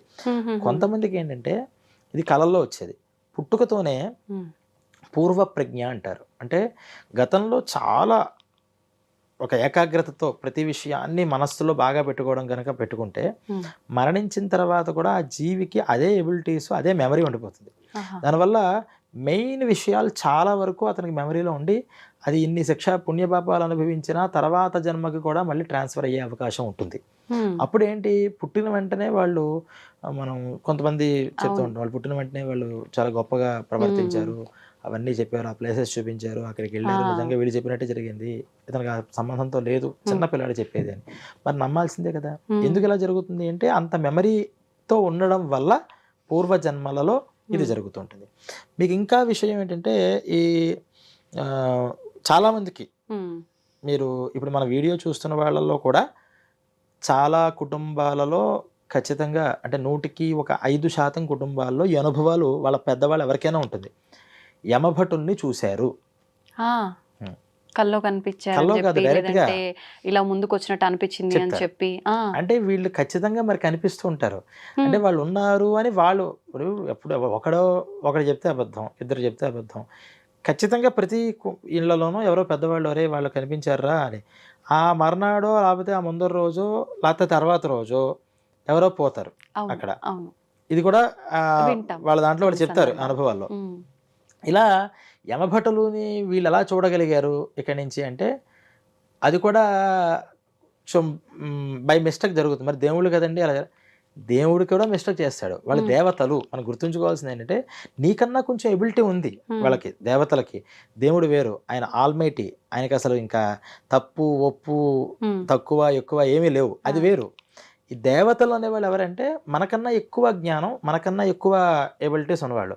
అంత మాత్రాన వాళ్ళు 100 మిస్టర్ పర్ఫెక్ట్స్ అంటే కాదు. అంటే వాళ్ళు ఒకనొక జన్మలో మనలాగా మానవుల్లా పుట్టి మంచి కార్యాలు చేయడం వల్ల అలా మారిన వాళ్ళ. మీకు ఏ పురాణం ఎత్తినా అదే చెప్పేది. ఇంద్రుడు ఇంద్ర పదవి ఎలా వచ్చింది అంటే యజ్ఞాలు చేశాడయ్యా, ఇంద్ర పదవి వచ్చింది. 100 యాగాలు చేస్తే అక్కడికి వచ్చింది. మరి ఇప్పుడు మనం ఆంజనేయ స్వామిని ఏమంటాం, భవిష్యత్ చతురాన్నాయ నమః అంటాం, అంటే భవిష్యత్తులో నువ్వు బ్రహ్మవి అంటాం. అంటే ఇప్పుడు ఈ యుగంలో ఉన్నటువంటి ఆంజనేయ స్వామి వచ్చే యుగంలోకి వెళ్ళేప్పటికీ ఆయన బ్రహ్మ పదవిలో కూర్చుంటాడు. ఇవన్నీ మనం చెప్తూ ఉంటాం కదా. ఈ దేవతలు ఎవరైనా సరే మనలాగా వాళ్ళు పుట్టి వాళ్ళు దాన్ని ఫుల్ ఫ్లెడ్జ్డ్ గా చేసుకోవడం వల్ల, వాళ్ళ క్యాపబిలిటీ వల్ల, కమిట్మెంట్ వల్ల వాళ్ళు ప్రమోషన్ పొంది అయ్యారు తప్పితే వాళ్ళల్లో అసలు లోపం ఉండదా? ఉంటుంది, ఖచ్చితంగా ఉంటుంది. కాకపోతే మనకున్నంత లోపాలు ఉండవు, 1-2 లోపాలు ఖచ్చితంగా ఉన్నాయి కాబట్టి దేవతలు అయ్యారు. లేకపోతే వాళ్ళు కూడా దేవుళ్ళు అయిపోయారుగా. వాళ్ళు కూడా దేవుడే. దేవతా శక్తులలో కూడా కొన్ని ఖచ్చితంగా ఉంటాయి. అలా మరి దేవతల దగ్గరే కొంత మిస్టేక్స్ జరుగుతున్నప్పుడు యమభటుల దగ్గర జరగవా? ఆ యమభటుల యొక్క వాళ్ళు మన భూమి మీదకి రావడానికి వాళ్ళకు ఒక మార్గం ఉంటుంది. మనం ఎలాగైతే నడుచుకుంటూ వస్తాం, లేకపోతే ఇవి నేను నడుచుకుంటున్నట్టుగానే గాలిలో ఏరోప్లేన్ నడుస్తుందా, దానికి ఒక మార్గం ఉంటుంది. ఆ మార్గంలో అది అంత కక్ష మీద ప్రయాణం చేస్తేనే సుఖంగా వెళుతుంది. దానికన్నా ఎక్కువ తక్కువలు జరిగాయంటే షేక్ అయిపోతుంటుంది. ఇలా ప్రతిదానికి ఒక వాళ్ళ భౌతిక శక్తిని బట్టి ఎలాగైతే వాళ్ళ గమనం అనేది అంటే నడక అనేది ఉంటుందో, యమభటులకు కూడా ఆ లోకం నుంచి ఇక్కడికి వచ్చి ఈ జీవిని అక్కడికి తీసుకెళ్ళడానికి కావాల్సినటువంటి ఒక ఛానల్ ఉంటుంది. సంథింగ్ అప్పుడు దాంట్లో డిస్టర్బెన్స్ జరిగినప్పుడు ఇక్కడ ఉన్న వాళ్ళకి కనిపిస్తారు. వాళ్ళు అందరికి కనిపిస్తారా అంటే కొంతమంది ఆ టైంకి ఎవరికి కనిపించాలో వాళ్ళకి కనిపిస్తారు. కనిపించిన తర్వాత ఆ మర్నాడు ఎవరికో ఇలా జరిగిందండి, వచ్చిందండి, మనం వింటూ ఉంటాం. అంటే యమభటులు కానీ యమలోకాలు కానీ ఇవన్నీ కూడా ఎలాగైతే ఉన్నాయో, ఇలా స్వప్నాలలో వచ్చేటటువంటి విషయాలు కూడా ఇవన్నీ కూడా ప్రత్యేక అనుభవాలు. అంటే ఎవరి అనుభవం బట్టి వాళ్ళకి ఇది నిజమే. ఇది నాకు అనుభవం లేనంతసేపు ఇదంతా ఆలోచన, ఊహ అంటాం. మరి అన్నిసార్లు అలా ఊహలు రావు, కొన్నిసార్లే వస్తాయి. అందరి గురించి రావు, కొంతమంది గురించే వస్తాయి. అంటే ఇదన్నీ కూడా పూర్వజన్మల వాసనలు అని ఉన్నాయి మనకి. ఎందుకు ఉన్నాయని నమ్మగలుగుతామంటే, నిన్న ఈరోజు మీరు రాత్రి నిద్రపోయారా? బాగా నిద్రపోయారా లేదా? నిన్న ఏం జరిగింది ఈరోజు మర్చిపోయారా? గుర్తుందా? అన్ని గుర్తుండవు, కొన్ని మర్చిపోతాం, కొన్ని గుర్తుంటాయి. కానీ అసలు ఒక్కసారి నిద్రపోయి డీప్ స్లీప్ లోకి వెళ్ళి బయటకు రావడంతోనే నేను గజనీలాగా మనం మాట్లాడడం కదా, అంటే మనకు కొంతమందికి ఏంటి కొంచెం మెమరీ ఉంటుంది బాగా. పిన్ టు పిన్ చెప్పేస్తారు. 10 days 15 days 1 year క్రితం ఏం జరిగింది చెప్పేస్తారు పిన్ టు పిన్. అంటే వాళ్ళకున్న మెమరీ బట్టి వాళ్ళ టైము, మీకు 1 day మెమరీ ఉంటే నాకు 10 days ఉంటే ఇంకోళ్ళకి మెయిన్ ఇష్యూసే పిన్ టు పిన్ గుర్తుంచుకుంటారు కొంతమంది. ఆ మెమరీ పవర్ మనకే ఇంత తేడాలు ఉంటే మరి పూర్వజన్మ వాసనల్ని చూసేంత క్యాపబిలిటీ ఉన్న మెమరీ ఉంటుందని మనం నమ్మచ్చా, నమ్మకూడదా? నమ్మచ్చు. చిన్నప్పుడు విషయాల నుంచి ఇప్పటిదాకా చెప్పగలిగే మెమరీ మనకుంది. దానికన్నా బియాండ్కి వెళితే అంతకు మునుపు ఏం జరిగింది, ఎక్కడేం జరిగింది, నేను ఏ లోకంలో ఏది అనుభవించాను, ఎక్కడి నుంచి వచ్చాను అని దాన్ని కూడా గుర్తుంచుకునేంత మెమరీ పవర్ కనుక ఉంటే, మెమరీ అనేది ఫిజికల్గా ఉన్నది కాదు. అది మన సంప్రదాయం చెప్పేది బ్రెయిన్లో మెమరీ ఉంటుంది, ఆ బ్రెయిన్ ద్వారానే ఇది జరుగుతుంది అని చెప్పదు. బ్రెయిన్లో మెమరీ వాస్తవంగా జీవికి ఉన్న మెమరీ ఇక్కడ భాషిస్తూ ఉంటుంది, అంటే మనకి కనిపిస్తూ ఉంటుంది ఈ బ్రెయిన్ ద్వారా. అంత మాత్రాన బ్రెయిన్ డెడ్ అయిపోయినంత మాత్రాన తనలో ఉన్న మెమరీ లేనట్టు కాదు, యాక్టివ్నెస్ అవ్వదు. అంటే మెమరీ ఉంటుంది కానీ అది యాక్టివ్ అవ్వదు. అంటే కరెంట్ అనేది మెమరీ అనుకుంటే, లైట్ అనేది బ్రెయిన్. లైట్ ఊరికే ఉంటే మనకి వెలుతునిస్తుందా? ఈ మెమరీ ఉండాలి. కానీ లైట్ తీసేసాం, కరెంట్ ఉందా లేదా? ఉంది. ఈ లైట్ అనేది ఎలాగైతే కరెంట్ని మనకి కనిపించడానికి ఉపయుక్తం అవుతుందో, అలాగే మెమరీ అనేది ఈ బ్రెయిన్ మనకి కనిపించడానికి ఉపయుక్తం అవుతుంది అని చెప్పారు. ఓకే. అయితే ఇప్పుడు మనం చేసుకున్న కర్మలను బట్టే, గత జన్మలో చేసిన పనులను బట్టే ఇంకొక జన్మ తీసుకుంటున్నాం. అది ఏ రూపంలో అయినా తీసుకోవచ్చు, మానవ రూపంలో అయినా తీసుకోవచ్చు. ఎంత సమయం పడుతుంది ఏంటి మనకు తెలియదు. అయితే ఈ తీసుకునే ప్రాసెస్లో మనం స్వర్గానికైనా వెళ్ళొచ్చు, నరకానికైనా వెళ్ళొచ్చు. ఇప్పుడు ఆల్రెడీ ఇక్కడ కొన్ని కర్మలు మనం చేసిన తప్పుకు సంబంధించి ఏదో దానాలు ధర్మాలు చేసి కొంచెం అందులోంచి తగ్గించుకునే ప్రయత్నం చేస్తాం. మిగిలిన దాంట్లో నేను కొంచెం పుణ్యం చేశా, కొంచెం పాపం చేశా. మరి ఇప్పుడు నేను స్వర్గానికి వెళ్తానా, నరకానికి వెళ్తానా? రెండిట్లో అదే మన డెసిషన్ బట్టి ఉంటుంది. అంటే మన డెసిషన్ అంటే మన బిహేవియర్ బట్టి. ఇక్కడ నీకు ఒక ఆప్షన్ ఇచ్చాడు. అంటే క్లారిటీగా మాట్లాడుకుంటే, నీ దగ్గర ఒక రూమ్ నిండా పాపం, ఒక రూమ్ నిండా పుణ్యం, ఇదంతా అనుభవించాలి మనం. భగవంతుడు ఆయన ఇక్కడ కూర్చున్నాడు. ఆయన ఏం చేశాడంటే, అరే నువ్వు అంత అనుభవించాలి, ఇంత అనుభవించాలంటే నువ్వు డైరెక్ట్గా అసలు అన్ని కష్టాలు అనుభవిస్తావా, అన్ని సుఖాలు అనుభవిస్తావా? జనరల్గా ఏమంటారు అందరూ, నాకు సుఖాలు అనుభవించేస్తానండి వరుసగా. కానీ సుఖాలన్నీ అనుభవించిన తర్వాత కష్టాలంటే చాలా ఇబ్బంది అయిపోతుంది. అలా కాదని, కష్టాలంటే చెప్పినంత సులువు కాదుగా. ఒక్కరోజు ఒక నొప్పి వస్తేనే తట్టుకోలేము. బ్రతికిన 80 సంవత్సరాలు ఏదో ఒక నష్టము కష్టము అని ఒక క్షణం కూడా మనం వదలపెట్టకుండా మనల్ని ఎవరో ఒకరు పొడుస్తూ ఉంటే తట్టుకోగలమా? అస్సలు నా వల్ల కాదండి. రెండు మిక్స్ చేసి కొంచెం సుఖం రావాలి, ఆ సుఖం బాగుంది అని కొంచెం దుఃఖం, ఈ సుఖం అనుభవం కొంత ఉంటుంది కదా. ఈ దుఃఖం వెంటనే మనకి ఎఫెక్ట్ ఇవ్వదు. భగవంతుడు ఎంత కరుణామయుడు చూడండి. సుఖం అంటే ఒకరోజు గంట సేపు హాయిగా నిద్రపోయి ఏసీలో వచ్చాడు బయటికి. ఎండలోకి వచ్చిన వెంటనే ఎండ అనేది ఎఫెక్ట్ ఇవ్వదు. అప్పటిదాకా పడుకున్న కొంచెం శ్రమ నిద్రపోయినటువంటి సుఖం ఒక 5 minutes 10 minutes వాడికి ఎంజాయ్ చేస్తూ అప్పుడు అసలైన ఎండ బాధను స్టార్ట్ చేసుకుంటాడు. అలవాటు అంటే ఈ సుఖం గంటసేపు పడ్డాడు కాబట్టి అంతసేపు దుఃఖంలో ఉన్నాడు, వెంటనే సుఖం రాదు. ఏసీ గదిలోకి వచ్చిన వెంటనే అమ్మయ్య అనుకోడు. కొంచెం బాగున్నా అతను ఏసీకి సెట్ అవ్వడానికి కావాల్సిన ఒక 10 minutes 15 minutes పడుతుంది. అంటే సుఖానికి దుఃఖానికి కలయిక అంటారు దీన్ని. అంటే సుఖము దుఃఖం కలయిక లేకుండా ఒక్క డైరెక్ట్ సుఖం కానీ డైరెక్ట్ కష్టం కానీ అనుభవించలేం. అందుకని భగవంతుడు ఏం చేశాడంటే సుఖ దుఃఖాలు రెండు కలుపుకుంటూ అది కొంచెం ఇది కొంచెం అనుభవించమ్మా, నువ్వు నీకు ఈ లైఫ్లోకి పంపిస్తున్నాను నేను, నువ్వు వెళ్ళు అక్కడికి. మరి నేనేం చేయాలండి, ఇంత అనుభవించలేను కదా, నీకు ఒక ఆప్షన్ ఉంది. నువ్వు అక్కడికి వెళ్ళి నీకున్న పుణ్య పాపాలు అవకొట్టాయి. నీ బ్యాగ్ అయిపోయింది అనుకో ఇంకా పంపిస్తా ఇక్కడి నుంచి, ఇంకా అయిపోయింది అనుకో ఇంకా పంపిస్తా. నువ్వు మళ్ళీ నా దగ్గరికి వచ్చే లోపల ఎంత అవకొడతావో అంత అవకొట్టేసుకో. నువ్వు కనుక ఇంకా కమిట్మెంట్తో చేస్తే మొత్తం 2 rooms ఖాళీ అయిపోతాయి. ఎప్పుడైతే 2 rooms ఖాళీ అయిపోయాయో నేను మళ్ళీ ఇంకెక్కడికి పంపించను, నా దగ్గర ఉంచేసుకుంటా. ఇది అదే మోక్షం. ఈ 2 rooms ఖాళీ అయిపోవాలి. నేను పాపాల వైపు పోగొడతాను, నాకు పుణ్యం పెంచుకుంటూ పోతానంటే మళ్ళీ పుణ్యం కోసం అనుభవించాలి. మళ్ళీ పుణ్యం కోసం అనుభవించేటప్పుడు మళ్ళీ ఏవో పాపాలు చేస్తే మళ్ళీ ఈ బ్యాగ్ పెరుగుతుంటుంది. ఈ 2 accounts నిల్ బ్యాలెన్స్ చేసేస్తే నీకు ఇంకా అకౌంటే లేదు కాబట్టి అకౌంట్ హోల్డర్గా నేను తీసేసి నా దగ్గర పెట్టుకుంటాను అన్న అని పంపిస్తాడు. మనం ఏం చేస్తాం, అసలు భగవంతుడు చెప్పింది ఏంటి, ఆ 2 క్లియర్ చేయాలి. 2 ఎలా క్లియర్ చేయాలండి, అనుభవించు. అందుకనేగా ఇచ్చింది, నువ్వు బ్యాగ్లో నీ బాడీకి నీకు ఇన్ని రోగాలు రావాలి, ఇన్ని కష్టాలు రావాలి, ఇన్ని అవమానాలు రావాలి, నీకు ఇన్ని సుఖాలు రావాలి, ఇన్ని ప్రమోషన్స్ రావాలి, ఇంత ఆనందం కలగాలి, ఇంత పేరు రావాలి, పెట్టేశాం. అదంతా అనుభవించుకుంటూ పో. కానీ నా వల్ల కాదు, నువ్వు ఇచ్చిన మనం ఇక్కడేమో భగవంతుడికి ప్రామిస్ చేసేది ఏంటి, మొత్తం అక్కడ కూడా నేను అనుభవించేస్తాను, రూమ్ అంతా అవకొట్టేస్తానంటాం. కిందకి వెళ్ళిన తర్వాత ఏమంటాం అంటే లేదు లేదు లేదు, పుణ్యం అలాగే ఉండాలి, కొంచెం బాగుంది నాకు. పాపం అనేది ఏదైతే ఉందో అది ఎలా పోతుందే బాగుంటుంది, తొందరగా ఎలా పోగొట్టుకుందాం అంటే నేను చెప్పేది ఎవరి గురించి, సాధకుల గురించి, పాపాత్ముల గురించి కాదు, పుణ్యాత్ముల గురించి.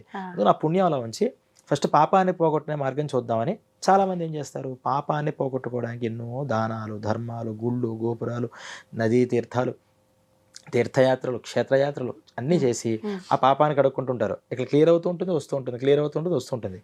కొన్ని పుణ్యకర్మలు ఏంటంటే పాపాన్ని పోగొడతాయి, పుణ్యాన్ని కూడా పెంచుతూ ఉంటాయి. కొన్ని పుణ్యకర్మలు ఓన్లీ పాపాన్ని మాత్రమే పోగొడతాయి. అలాంటివి చేయడం వల్ల అటు పుణ్యం కూడా పెరుగుతుంటుంది, చక్కగా అంతా అనుభవించాడు. ఈ జన్మంతా ఏమైంది, ఈ పాపాన్ని కడుక్కోవడంలో సరిపోయింది. అప్పుడు నెక్స్ట్ జన్మ ఏం చేస్తాడంటే, అరే నువ్వు చాలా శ్రమ పడ్డవరా, అదేమో అకౌంట్ బాగా పెరిగిపోయింది, ఇది బాగా తగ్గిపోయింది, లెవెల్ అవ్వాలి కదా ఉండాల్సిందే. భగవంతుడు ఏంటంటే లెవెల్ అది, నువ్వు 2 సమానంగా అనుభవించు, 2 నిలుగా సమానంగా అయితే మొత్తం ఒకటేసే, లేదా లెవెల్ పెడుతూ ఉండు. అందుకని నీకు నెక్స్ట్ జన్మ ఏం చేస్తానంటే, కొంచెం ఎక్కువ పాపాలు అనుభవించే జన్మొద్దు, పుణ్య జన్మిస్తాను నీకు. అంటే ఎక్కువ ఎప్పుడు సంతోషంగా కుటుంబంలో సఖ్యత హ్యాపీగా ఉంటారు. అసలు వాళ్ళు ఏమీ చేయరు, కాలు మీద కాలేసి కూర్చుంటారు, అన్ని వ్యసనాలే, కానీ చాలా ఆనందంగా ఉంటారు. ఆ పక్కనే వాడు ఏమనుకుంటాడంటే, నేను ఇన్ని పుణ్యాలు చేస్తున్నాను, నా జీవితం ఇలా అయిపోయింది, వాడు చూస్తే ఒక పాపక అన్ని పాపకారంలో వాడేంటి ఇంత ఆనందంగా ఉన్నాడు అని కానీ వాడు వచ్చింది దేనికోసం, పుణ్యం అనుభవించడానికి వచ్చాడు. మనం వాడితో పోలికి పెట్టుకోకూడదు, వాడితో పోలికి పెడితే మనం ఇక్కడ నష్టపడతాం. ఇలా అనుభవిస్తాడట. వీడేం చేస్తాడు, ఈ పాపం పుణ్యం అనుభవించు, ఇక ఈ పుణ్యం అనుభవించు అనే దగ్గర వాడు మర్చిపోయేది ఏంటంటే, పుణ్యం ఒక్కటే అనుభవిస్తే పర్వాలా, ఈ అనుభవించే తరుణంలో మళ్ళీ కొన్ని పాపాలు వేసుకుంటాడు. నేను ఇదే అడగాలనుకున్నా. మళ్ళీ కొన్ని పాపాలు వేసుకుంటాడు.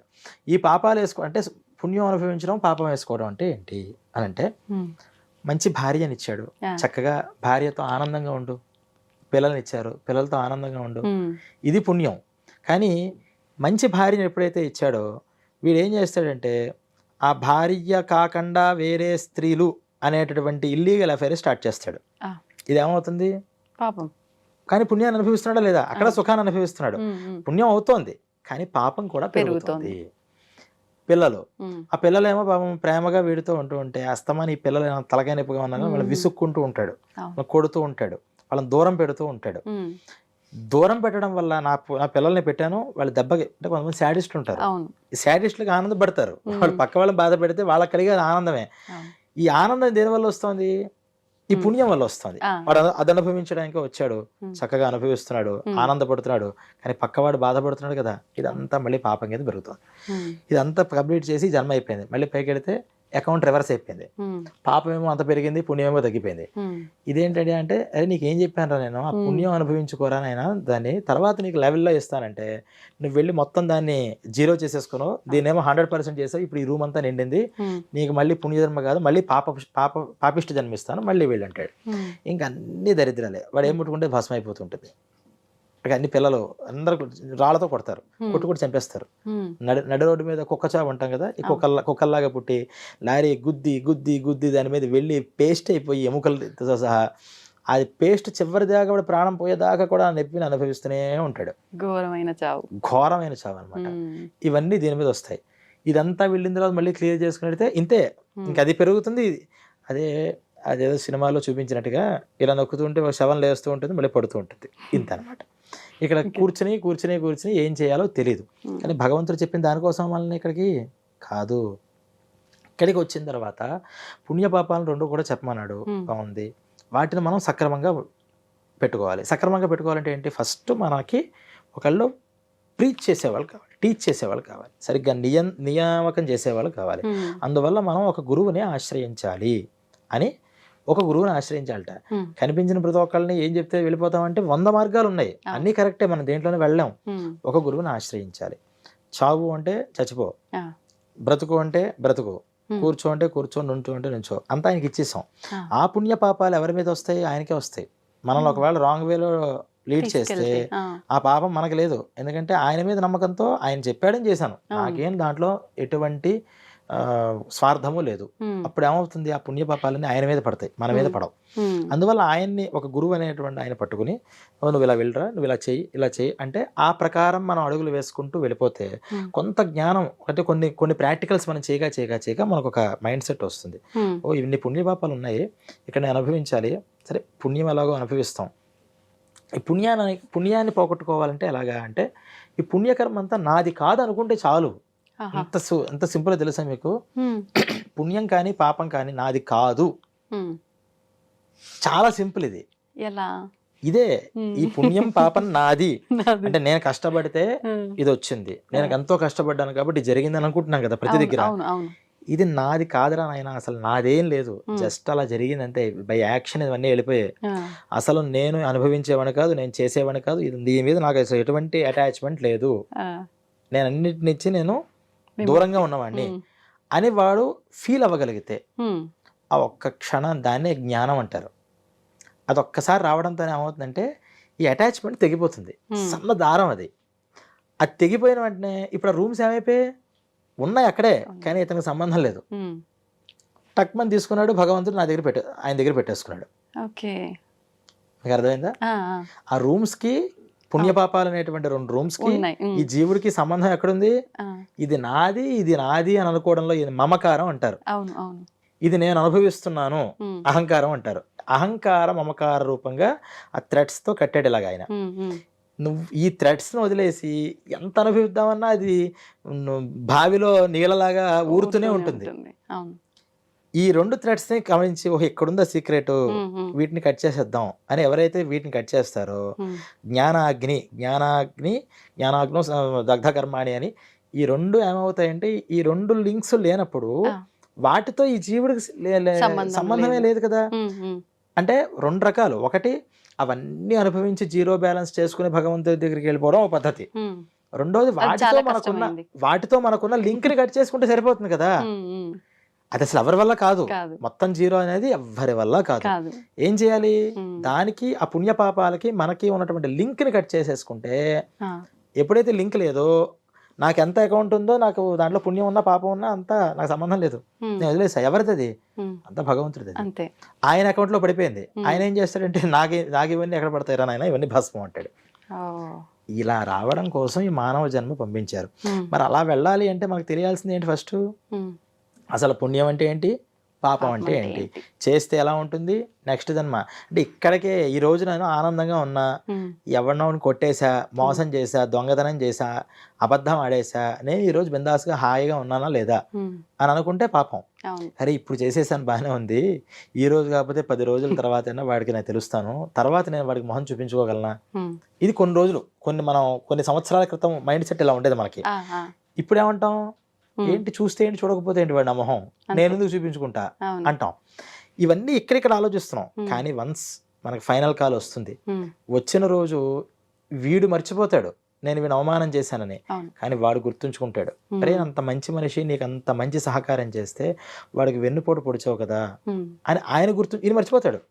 నేను నిజంగా వెన్నుపోటు పొడిచిన వాడు మర్చిపోతాడు. ఆయన గుర్తుంచుకుని దానికి తగిన శిక్షలు నాకు ఇస్తాడు. కాబట్టి నేను ఇప్పటి నుంచి జాగ్రత్తగా ఉండాలి, నమ్మక ద్రోహాలు చేయకూడదు, అబద్ధాలు ఆడకూడదు అని ఎవరికి వాడు లోపల చెప్పుకోగలగాలి. అంటే ఏం కావాలి, ఏం జరుగుతుంది అనేది ఖచ్చితంగా తెలియాలి.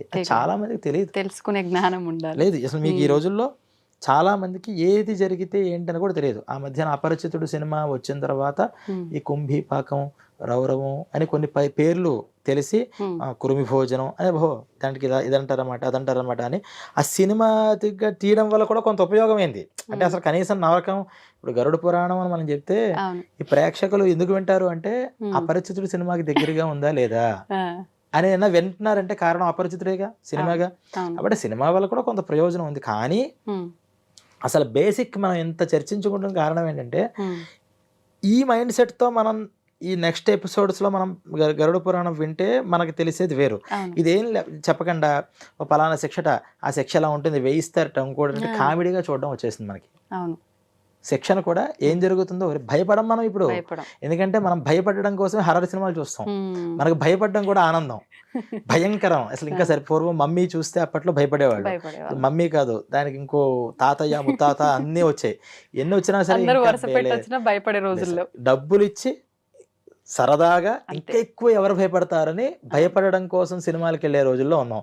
ఇప్పుడు ఈ నరకాల గురించి చెప్తే ఎవరైనా భయపడతావా? లేదు.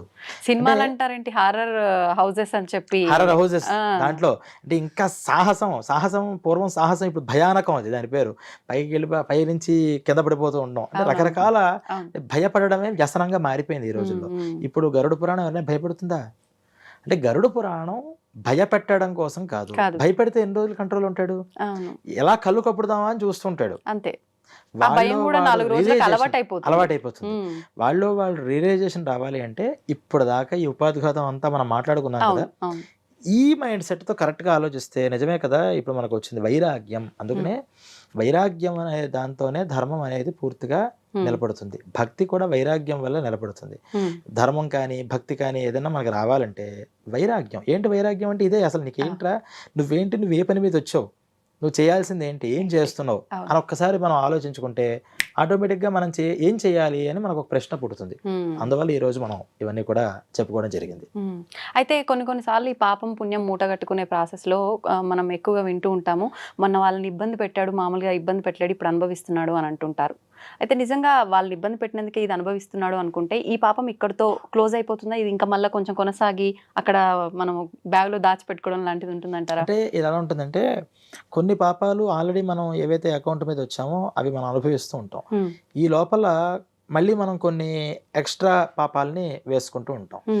ఆ పాపాలు ఏమవుతాయంటే మన పుణ్యకర్మ కనుక కొంచెం మంచిగా ఉంటే పుణ్యకర్మ ఎక్కువ ఉన్నవాడే పాపాన్ని ఇన్స్టాంట్గా అనుభవించేస్తాడు.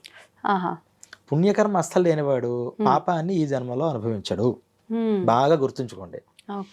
ఒకడికి వాడు లేస్తే తెల్లారు చేసేది అన్ని పాపాలే, కానీ అంత హాయిగా ఉన్నాడండి, కొన్ని రోజులు అయిన తర్వాత అనుభవిస్తాడు అంటాం. వాడు అనుభవించడు. 80 సంవత్సరాలు వచ్చేదాకా బ్రతుకుతాడు. పాపి చిరాయు 80 దాటిపోతుంది, పిల్లలతో ఇంకా ఆనందంగా ఉంటాడు. ఫస్ట్లో 30 years అన్నాం ఈ మాట, ఎన్ని రోజుల్లో కొన్ని రోజులు తర్వాత వాడి పాపం పండుతుంది. ఇంకా పండదా? 80 ఏళ్ళు వచ్చినా పండదా? ఇంకది అది ఎప్పటికీ పండదు. ఆయన పండిపోయాడు కానీ పాపం మాత్రం పండట్లా. ఏంటి దీనికి కారణం అంటే వాడికి పుణ్యం అనేది కూడా లేదు. నిజంగా పుణ్యం అనేది కనుక ఉంటే ఆ పుణ్యం ఏం చేస్తుందంటే, అరే పాపం పెంచుతున్నావు, ఖచ్చితంగా అనుభవించి దీన్ని. వెంటనే ఏమవుతుంది చెప్పండి, మీరు ప్రాక్టికల్గా ఆలోచించండి. ఆ పుణ్యం ఒక్కసారి పాపాన్ని అనుభవించడానికి తీసుకొచ్చింది. ఒక వయస్సులో ఉన్నప్పుడు పిల్లలకి ఏదో ఘోరమైన ఒక రోగం వచ్చింది, ఎంతటి వాడైనా ఆ ఊపు తగ్గుతాడా లేదా? ఒక్కసారి ఏదో తగిలింది నా పిల్లలకు తగిలింది, పిల్లల కోసమైనా ఒక స్పీడ్ బ్రేకర్ పడుతుంది. ఆ పుణ్యం ఏం చేస్తుందంటే స్పీడ్ బ్రేకర్ లా ఉపయోగపడుతుంది, ఆ పాపాన్ని కంట్రోల్ చేస్తుంది. వాడికి పొరపాటు నా పుణ్యం అకౌంట్ అసలు లేదా, లేకపోతే కొంచెమే ఉందా, నీ ఇష్టం ఇంకా కానీ ఇంకా వేసే 10 మందిని ఇంకా 10 మంది దగ్గర కబ్జాలు చేసి, ఈ కబ్జాలు కూడా దీంట్లో ఉన్నాయి, మొత్తం నువ్వు ఇతరులవన్నీ ఆక్రమించేసి అని ఇంకా ప్రేరణ చేస్తూ ఉంటుందట. వెంటనే వీడికి హద్దు లేదు, అదుపు లేదు, ఇంకా చేసుకుంటూ పోతూనే ఉంటాడు. అందువల్ల ఈ పుణ్యకర్మలు ఎప్పుడైతే ఉన్నాయో అప్పటికప్పుడు మనం కలుపుకున్నటువంటి తెలియజేసిన పాపాలు వెంటనే ఇన్స్టెంట్గా అనుభవంలోకి వస్తాయి. అందుకనే దీనికి ఇంకోటి చెప్తారు, అంటే అన్యాయోపార్జితం విత్తం 10 వర్షాణి తిష్టతి. అన్యాయం చేసి, అక్రమాలు చేసి, అబద్ధాలు ఆడేసి బాగా డబ్బులు మనం సంపాదించాలని రాత్రికి రాత్రి, ఇప్పుడు అంతా ఫాస్ట్ మనీ కదా, మనం ఎథిక్స్ అక్కర్లా, మనకి స్టాండర్డ్స్ అక్కర్లేదు, కమిట్మెంట్స్ అంతకన్నా అక్కర్లేదు, ఫాస్ట్ మనీ. నువ్వు ఎంత ఫాస్ట్గా ఇస్తున్నావు, నీతో నాకు ఏంటి అసలు. పూర్వం ఒక దగ్గర ఉద్యోగానికి చేరితే అమ్మో మనం జీవితాంతం ఇక్కడైనా మనకి ఆయనే దేవుడు, ఆ రోజులు అవి. ఇప్పుడు నువ్వు కాకపోతే ఇంకోటి గంటలో ఇప్పుడే అపాయింట్మెంట్ ఇస్తాం, ఇంకోటి 10,000 ఎక్కువ ఇస్తానంటే గుడ్ బై అంటాడు. 10 సంవత్సరాలు చేయనివ్వండి, ఉద్యోగస్తులు అలా ఉన్నారు, ఇచ్చేవాళ్ళు అలాగే ఉన్నారు. అయ్యో 10 సంవత్సరాల నుంచి మన దగ్గర చేశాడే, ఏడాది నుంచి మన దగ్గర చేశాడే అని కుటుంబంతో రిలేషన్ ఏర్పడేది. వాళ్ళ కుటుంబం ఏంటి, వాళ్ళ పరిస్థితి ఏంటి. ఈరోజు ఎందుకు నువ్వు 10 ఏళ్ళు చెయ్యి, నాకు నీకన్నా బెటర్ వాడు తక్కువగా వస్తున్నాడు, వెళ్ళిపో, నాకేం అవసరం అండి, నేను కష్టపడుతున్నా, నాకు డబ్బులు కావాలి, నీతో రిలేషన్ నాకేం పని. అలా దానికి తీసేస్తున్నారు. అంటే డబ్బులు ఇచ్చేవాడికి, డబ్బులు పుచ్చుకునేవాడికి కూడా రిలేషన్ అనేటువంటిది లేదు, కేవలం కమర్షియల్. ఈ భౌతికమైనటువంటి ఈ ప్రపంచంలో, ఏవి మనం మాట్లాడుకుంటున్నటువంటి ఈ ప్రపంచంలో మరి ఎథిక్స్ దేని వల్ల వస్తాయి? కర్మాచరణం వల్ల వస్తాయి, ఈ పురాణ శ్రవణం వల్ల వస్తూ ఉంటాయి. అందువల్ల ఈ రోజుల్లో మనం ఖచ్చితంగా ఈ గరుడ పురాణం అలాంటి పురాణాలు, అంటే ఏ పురాణమైనా తెలుసుకోవాలి, కానీ గరుడ పురాణం కొంచెం ఇంట్రెస్టింగ్గా ఉంటుంది. అంటే మనల్ని మన ఫ్యూచర్ ఫాస్ట్ ఫార్వర్డ్ చేస్తే అక్కడ ఏంటి మనం కనిపించాం అనుకోండి, ఖచ్చితంగా ఇప్పుడు అలర్ట్ అయిపోతాం అనే విధానంగా చెప్పడానికి ఉపయోగపడుతూ ఉంటుంది. అంతే, ప్రమాదం జరిగేది కనుక మనకు ముందే తెలిస్తే జాగ్రత్త పడడానికి అవకాశం ఉంటుంది అన్నట్టు. అంతే, జస్ట్ లైక్ ఒక స్పీడ్ బ్రేకర్ ముందర ఉంది, జాగ్రత్తగా వెళ్ళండి అని రాసినట్టు ఈ పని చేస్తే ఇది ఉంటుంది. నేను కంట్రోల్ చేయగలను స్పీడ్ బ్రేకర్ని కూడా అనుకున్నవాడే బోల్తా కొడుతూ ఉంటాడు. తెలిసి కూడా తప్పు చేస్తే ఖచ్చితంగా ఆ నరక కూపంలోకి వెళ్ళి పడాలి. కూపం ఉన్నారు, బావి, దాని నుంచి రాలేరట. ఇక్కడ నుంచి ఆ ప్రయాణం అంతా బయలుదేరి వెళుతూ ఉంటుంది. ఇదంతా గరుడ పురాణం గురించి అసలు మన మైండ్ సెట్ సరిగ్గా ఉంటే అది సరిగ్గా అర్థమవుతుంది. లేకపోతే ఏమవుతుందంటే ఇది కూడా ఎంటర్టైన్మెంట్ అవుతుంది. ఓహో ఆ కష్టాలు వస్తాయట, ఈ కష్టాలు వస్తాయట అని చెప్తూ ఉంటాం, మళ్ళీ అదే పని చేస్తూ ఉంటాం. దానివల్ల ఉపయోగం ఉంది మనం తెలుసుకునే పురాణాన్ని. దానివల్ల ఇంకా పాపం ఏంటంటే, ఇందాక మనం ఫస్ట్ మీరు అడిగారు తెలియక చేస్తే ఏంటి, తెలిసి చేస్తే. అప్పటిదాకా తెలియక చేశాడు, అంటే గరుడ పురాణంలో చెప్పారు ఈ పాపం అన్నమాట, తెలియదు. కానీ ఇప్పుడు ఎంటర్టైన్మెంట్ కోసం తెలుసుకుని మళ్ళీ ఆ పాపం చేస్తే ఇప్పుడు డబుల్ పాపం వస్తుంటుంది. అందుకని కామెడీగా వినకుండా సీరియస్గా మనం తెలుసుకోవాలి అంటే ఈ ఇంట్రడక్షన్ బాగా ఈ మైండ్ సెట్తో మనం ఎందుకు తెలుసుకోవాలి, ఇక్కడికి మనకి వచ్చిన పని ఏంటి, ఏ పని మీద మనకు వచ్చాడు, 2 రూమ్స్ అంత ఉంది నాకు బర్డెన్, చాలా వర్క్ నేను కంప్లీట్ చేయాలి. మీరు ఒక రోజు మీకు ఎంత వర్క్ ఉందంటే, ఫైల్స్, కంప్యూటర్స్, ఈ వీడియోస్ ఇన్ని ఉన్నాయంటే మీరు ఎంత టెన్షన్ ఫీల్ అవుతారు. దీన్ని ఎలా ఫస్ట్ క్లియర్ చేసుకోవాలని, అంతే చెప్తే అంత ఉంటాయిలే ఉండేవి అని కూర్చుని అసుగు కొడుతూ కూర్చోరుగా, పెరుగుతూనే ఉంటుంది అలా ఉంటే. అందుకని మనం ఎంత దాని మీద వచ్చాం, మనం చేయాల్సిన కర్తవ్య కర్మలు టకటక చకటక చేసేసుకుని ఇవన్నీ క్లియర్ చేసేసుకుంటే అయిపోతుంది అని అనకుండా పక్కవాడి గురించి, వాడి గురించి, వీడి గురించి అక్కర్లేని మాటలు, లేనిపోని నిందలు, అయితే ప్రాపగాండా స్టార్ట్ చేయడం, ఇవన్నీ ఎప్పుడు చేస్తామంటే ఆఫీస్ వర్క్ పీక లోతుల్లో ఉన్నప్పుడు అంతా వదిలిపెట్టేసి చిట్ చాట్ చేస్తున్నటువంటి ఎంప్లాయీ ఎంత నెగ్లిజెన్సీ ఉంటుందో, మనం కూడా మనం వచ్చిన పని చూసుకోకుండా వాళ్ళ గురించి వీళ్ళ గురించి ఈర్ష్యపడుతూ, అసూయపడుతూ, ఇంకోళ్ళు నాశనం చేయాలి, ఇంకోళ్ళు పాడు చేయాలని చూస్తే మన బ్రతుకే నాశనం అయిపోతుంది అనేది మనం గమనించాలి. దీని నుంచి దేంట్లో తలదూర్చకూడదు. మన పని ఏదో మనం చూసుకున్నామా, మనం వీలైతే మనం ఏదైనా ఉపకారం చేయాలి తప్పితే. అందుకని మీకు అష్టాదశ పురాణాలు రాసేసిన తర్వాత ఇది రాసేవయ్యా బాగుంది, ఈ బుక్స్ ఎవరు చదువుతారు, వ్యాస మహర్షిని అడిగారట ఋషులందరూ. ఇవన్నీ చదవాలన్న ఓపిక ఉండాలి కదా, అసలు నువ్వేం రాసావు అన్నారట. అయ్యో నేను చాలా రాశాను స్టార్ట్ చేసేట మళ్ళీ ఆయన. అంత నువ్వు మళ్ళీ ఇంకో ఏం రాశానో చెప్పడానికి ఇంకో పురాణం చెప్తావు, మళ్ళీ మాకు అంత ఓపిక లేదు, ఒకే ఒక్క శ్లోకంలో చెప్పు, నువ్వు ఎప్పటిదాకా ఏం చెప్పావు దీనికంతే అంటే ఒకే ఒక్క శ్లోకంలో చెప్పంటే, ఒక్క శ్లోకం కూడా దేనికి నేను హాఫ్ శ్లోకంలో చెప్తాను అన్నట్టు అని శ్లోకం స్టార్ట్ చేసేట ఆయన. శ్లోకార్థేన ప్రవక్ష్యామి యదుక్తం గ్రంథకోటిభిః నాట్ ఓన్లీ బై పురాణాస్. ఆ. ఇప్పటిదాకా ఎన్ని గ్రంథాలు అయితే ఉన్నాయో ఈ కోటాను కోట్ల గ్రంథాలు చెప్పింది ఒకటే స్టేట్మెంట్ ఆహా. అని ఆల్రెడీ ఒక శ్లోకం సగం చెప్పేశాడు. శ్లోకార్థేన ప్రవక్ష్యామి యదుక్తం గ్రంథ కోటిభి, ఆల్రెడీ హాఫ్ శ్లోకం అయిపోయింది. నెక్స్ట్ లైన్లోనే ఉంది, పరోపకార పుణ్యాయ పాపాయ పరపీడనం.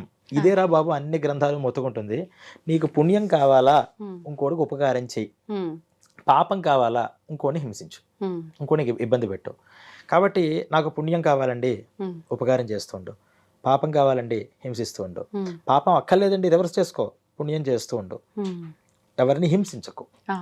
ఈ 2 స్టేట్మెంట్లు నీకు అర్థం అవ్వడం కోసం రకరకాల పురాణాలు, రకరకాల వేదాంతాలు, వేదాలని ఇంకోటి నేను చెప్పాం. కాబట్టి ఈ 2 మరి చెప్తే మరి ఎంత చిన్న విషయమే. ఇంకోటి ఉపకారం చేస్తే పుణ్యంట, ఇంకోటికి అపకారం చేస్తే పాపంట. చెప్పడానికి ఎంత సింపుల్ గా ఉంది. చేస్తే కదా తెలుస్తుంది. అంటే ఎలాగ పాపం అంటే, అపకారం అంటే, నేను పొరపాటున నేనేదో క్యాజువల్ గా ఎకిరించా, సరదాగా అన్నా, నా దృష్టిలో ఎక్కిరింపు కూడా కాదు, మిమ్మల్ని ఏదో సరదాగా అన్నా, కానీ మీరు చాలా హర్ట్ అయ్యారు. నా ఇంటెన్షన్ ఏంటి, ఏదో తమాషాకి. కానీ మీరు బాధపడ్డారు లేదా? పడ్డాను. నేను అలా ఉండకూడదు, నేను ఆలోచించాలి. నేను ఈ మాట అంటే అవతల వాళ్ళు ఎలా రియాక్ట్ అవుతారు అని ఆలోచించి అంత ఒళ్ళు దగ్గర పెట్టుకుని మాట్లాడాలి. ఇది అంత కష్టమైన పని. చాలా అవతల మైండ్ సెట్ ని అర్థం చేసుకోవాలి. నాకు అంత చేత కాలేదు, నువ్వు మౌనంగా ఉంటారు అన్నారు. నీకు చేత కాలేదు, సైలెంట్ గా ఉండు. నేను వచ్చి అడిగారు, చెప్పు, కామ్ గోయింగ్గా వెళ్ళిపో. ఆ కామ్ గోయింగ్గా వెళితే ఇక్కడ బ్రతకలేమండి. ఈ బ్రతుకు కోసం పెట్టుకుంటే నీ బ్రతుకు నాశనం అయిపోతుంది ఫస్ట్. అవును అవును. నువ్వు కామ్ గోయింగ్గా వెళితే ఎందుకు బ్రతకలేము అనుకుంటున్నావు అంటే, ఇలా ఉండడం ఇష్టం మనకి. ఎవరు ఎలా బాధపడినా పర్వాలా, మన యాక్షన్స్ వల్ల, మన మాటల వల్ల, మన మనోభావాల వల్ల ఎలా బాధపడినా మనకు అక్కర్లేదు, సంబంధమే లేదు. అంటే పాపాయ పరపీడనం అన్నారు కదా. పీడ అంటే ఏంటి? హర్ట్. వాడు ఏ రకంగా హర్ట్ అయినా నీకు వెంటనే పాపం వచ్చేస్తుంది. అది రాకుండా ఉండడం చాలా కష్టం. స్టేట్మెంట్ ఇచ్చేదంత సులువు కాదు. మన జీవితం అంతా ఈ పరోపకారం చేస్తూ ఇంకోళ్ళు ఎవరిని హర్ట్ చేయకుండా ఉండడానికి మనం సాధిస్తే, ఇప్పుడు మనం స్టార్ట్ చేస్తే ఖచ్చితంగా ఒక ద్విపుష్కరం అంటే 24 years పడుతుంది. మన లైఫ్ స్టైల్లో ఎవరిని హింసించకుండా వీలైనంత ఉపకారం మాత్రమే మనం చేయాలి అంటే పర్ఫెక్ట్గా 24 years ఇదే పని మీద మనం సాధన చేస్తే, సాధన అంటే ఏంటి, రోజు మనం ఏ రోజుకి ఆ రోజు ఈరోజు తప్పు చేశాను, నేను కొంచెం జాగ్రత్తగా ఉండాల్సింది అంటే ఏ రోజుకి ఆ రోజు వాడు మలుచుకుంటూ వెళితే 24 years పడుతుంది. ఎప్పుడైతే అది పట్టిందో, అందుకనే ప్రతి సాధనకి మరి దానికి ఏంటి, అందుకనే ఎన్ని గ్రంథాలు చెప్పింది, భాగవతాలు చెప్పి, మంత్రాలు చేయి, పూజలు చేయి, నువ్వు ఏది చేస్తున్నా సరే మన వల్ల ఎవరికి లోక సమస్త సుఖినో భవంతు, లోకం అందరూ బాగుండాలి బాగుండాలి బాగుండాలి ఈ బాగుండాలి బాగుండాలి బాగుండాలి అని జపం చేసి కనీసం ఎంతైనా సరే నీ మనసులో పడుతుందేమో అని ఇలా చూపించారు. లేదు, నువ్వు నదీ స్నానాలు చేయి, అక్కడ చేయడం వల్ల అరే ఎన్నో పాపాలు చేశాను రా, ఈ జన్మలో జాగ్రత్తగా ఉండాలి అనే జాగ్రత్త వస్తుందేమో అని అన్ని చెప్పారు. అంటే అవన్నీ మనకు ఉపయోగం అవుతూ ఉంటాయి. ఈ నదీ స్నానాలు కానీ ఇవి కానీ ఇన్ని రకాల మార్గాలు, కోటాను కోట్ల గ్రంథ మార్గాలు అన్నీ చెప్తుంది ఏంటంటే, ఇంకోటికి నువ్వు హర్ట్ చేయకు, వీలైనంత వరకు నువ్వు హెల్ప్ చేయి. దీన్ని సింపుల్గా చెప్పేస్తామంటే అర్థమైపోతుందండి. అసలు మరి మిగతా దేశాలు, మిగతా మతాలు ఇవన్నీ చెప్తున్న విషయం ఏంటంటే, ఇదే మాట మీకు ఏ మతాలు చెప్పినా ఇదే చెప్తాయి. కానీ హిందూ సంస్కృతి గొప్పతనం ఏంటంటే, ఇది ఎన్ని రకాల మైండ్ సెట్ ఉన్న మనుషులకే ఎలా చెప్పాలి అని అన్ని రకాల మార్గాలు చెప్పేసాయి. జనరలైజ్ చేసి చెప్పాయి కొన్ని గ్రంథాలు. జనరల్గా ఇలా ఉండాలి అంతే, అది అందరికీ ఎలా ఎప్లికబుల్ అవుతుంది? దాన్ని అందరూ అర్థం చేసుకోలేరు. ఇది మన స్థాయి వరకు తీసుకొచ్చేసాయి ఈ పురాణాలు, ఈ ఆచారాలు, ఈ ధర్మాలు అన్ని. దాంట్లో కూడా మళ్ళీ మనం పొల్యూట్ చేసేస్తాం కదా వెంటనే. అది ఒక గ్రంథం వచ్చిందంటే దాని వెంటనే మనం పొల్యూట్ చేసేస్తాం, ఒక ఆచారం వచ్చిందంటే పొల్యూట్ చేసేస్తాం. పొల్యూషన్స్ మన వల్ల జరిగాయి కానీ శాస్త్రాల వల్ల కాదు. పురాణాలు రచించినటువంటి వ్యాస మహర్షి ఏమీ పొల్యూషన్ చేయలే, దాన్ని ఆచరించిన మన పెద్దవాళ్ళు పొల్యూషన్ చేయలే. మన మైండ్ సెట్ వల్ల కొన్ని పొల్యూషన్స్ మనుష్యులు చేసి దాన్ని తప్పుని ఎవరికి ఆపాదిస్తారు? గ్రంథానికి ఆపాదిస్తారు. మీ పురాణాలని ఇలాగే చెప్పారండి, మీ గ్రంథాలని ఇలాగే చెప్పారు. పురాణం ఎప్పుడు చెప్పదు. పొల్యూషన్ చేసింది మనం. ఆ పొల్యూషన్ లేకుండా కనుక మనం కరెక్ట్గా దాన్ని చూస్తే దీనికి మించినటువంటి మార్గం కొత్త, మీరు ప్రపంచం మొత్తం మీద ఎంతమంది కోట్ల మంది ఉంటారో, ఏ మైండ్ సెట్ వాడికి ఈ సాధన దీంట్లో ఎలా వర్కౌట్ అవుతుంది అంటే ప్రతి దానికి సమాధానం మన స్క్రిప్చర్స్లో ఉన్నాయి.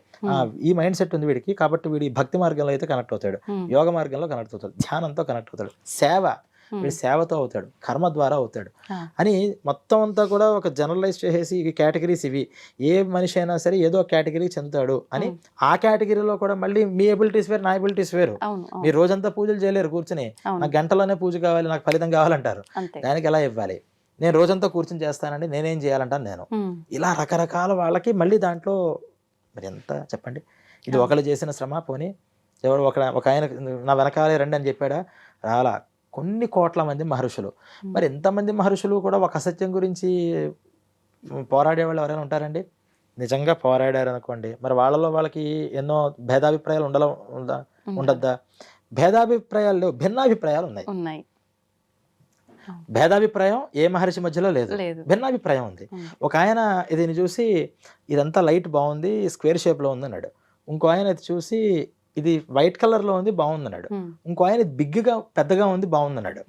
అంటే ముగ్గురు అభిప్రాయాలు మంచి కరెక్టే, కానీ ఒక ఆయన అభిప్రాయం కాంతి మీద పడింది, ఒక ఆయనదేమో ఆకారం మీద పడింది, పరిణామం మీద పడింది. భేదాభిప్రాయం అంటే ఏంటి? నేను లైట్ అంటాను, పక్క ఆయనేమో ఫ్యాన్ అంటాడు. ఈ భేదాభిప్రాయం అనేది మన మహర్షుల మధ్యలో లేదు. భిన్నాభిప్రాయానికి భేదాభిప్రాయానికి తేడా తెలియక మన వాళ్ళు ఏం చెప్తారంటే, ఒక మహర్షి ఏమో చేయమని చెప్తాడండి, ఇంకో ఆయన చేయొద్దంటాడు. మీ మహర్షులకి ముందర మీ పురాణాలు క్లారిటీ లేదంటారు. అది అర్థం చేసుకోవడం కూడా మనకి చేతవ్వాలి. మన గ్రంథాలు ఊరికే చదివేస్తే అర్థం కావు.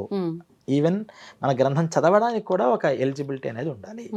నిజంగా ఇదంతా వినడానికి కూడా చాలా, ఇందాక నేను అన్నట్టు బుర్ర పెట్టాల్సిందే. కొంచెం కాన్సన్ట్రేషన్ గా వింటేనే ఈ విషయాలు అర్థం అవుతాయి. మనం ఊరికే సరదాగా వింటే అర్థమయ్యే విషయం కాదు. కానీ ప్రస్తుత పరిస్థితుల్లో ప్రతి ఒక్కరికి అవసరమైన ఒక మాటలు ఇవన్నీ కూడా నిజంగా మీరు చెప్పే విధానం కూడా ఇప్పుడు మన పెద్దవాళ్ళు ఎలా చెప్పుకుంటూ వచ్చారో ఒక్కొక్కరి మైండ్ సెట్ కు ఒక్కొక్కరికి అర్థమయ్యేలా మీరు చెప్పే విధానం కూడా అంతే బాగుంది. నిజంగా మీరు ఇందాక అన్నట్టు అది ముందు మనం తెలుసుకోవాలి అని అంటే అసలు ఏంటి అనేది ఇది తెలుసుకుంటేనే అది అర్థమవుతుంది అని నిజంగా ఒక అవగాహన అనేది వస్తుంది ఈ వీడియో కనుక చూస్తే. సంతోషం అండి, నిజంగా నాకైతే చాలా హ్యాపీగా ఉంది. స్టార్టింగ్లో భయం అనిపించింది నాకు, ముందు శిక్షలు ఇది అనగానే లేదు నిజంగా తెలుసుకోవాల్సిందే అనే ఒక అవగాహన నాకు వచ్చింది. చూద్దాం దీన్ని మన ప్రేక్షకులు కూడా ఎంతవరకు ఆదరిస్తారో, ఎంతవరకు తీసుకెళ్లాలని కోరుకుందాం. ధన్యవాదాలండి.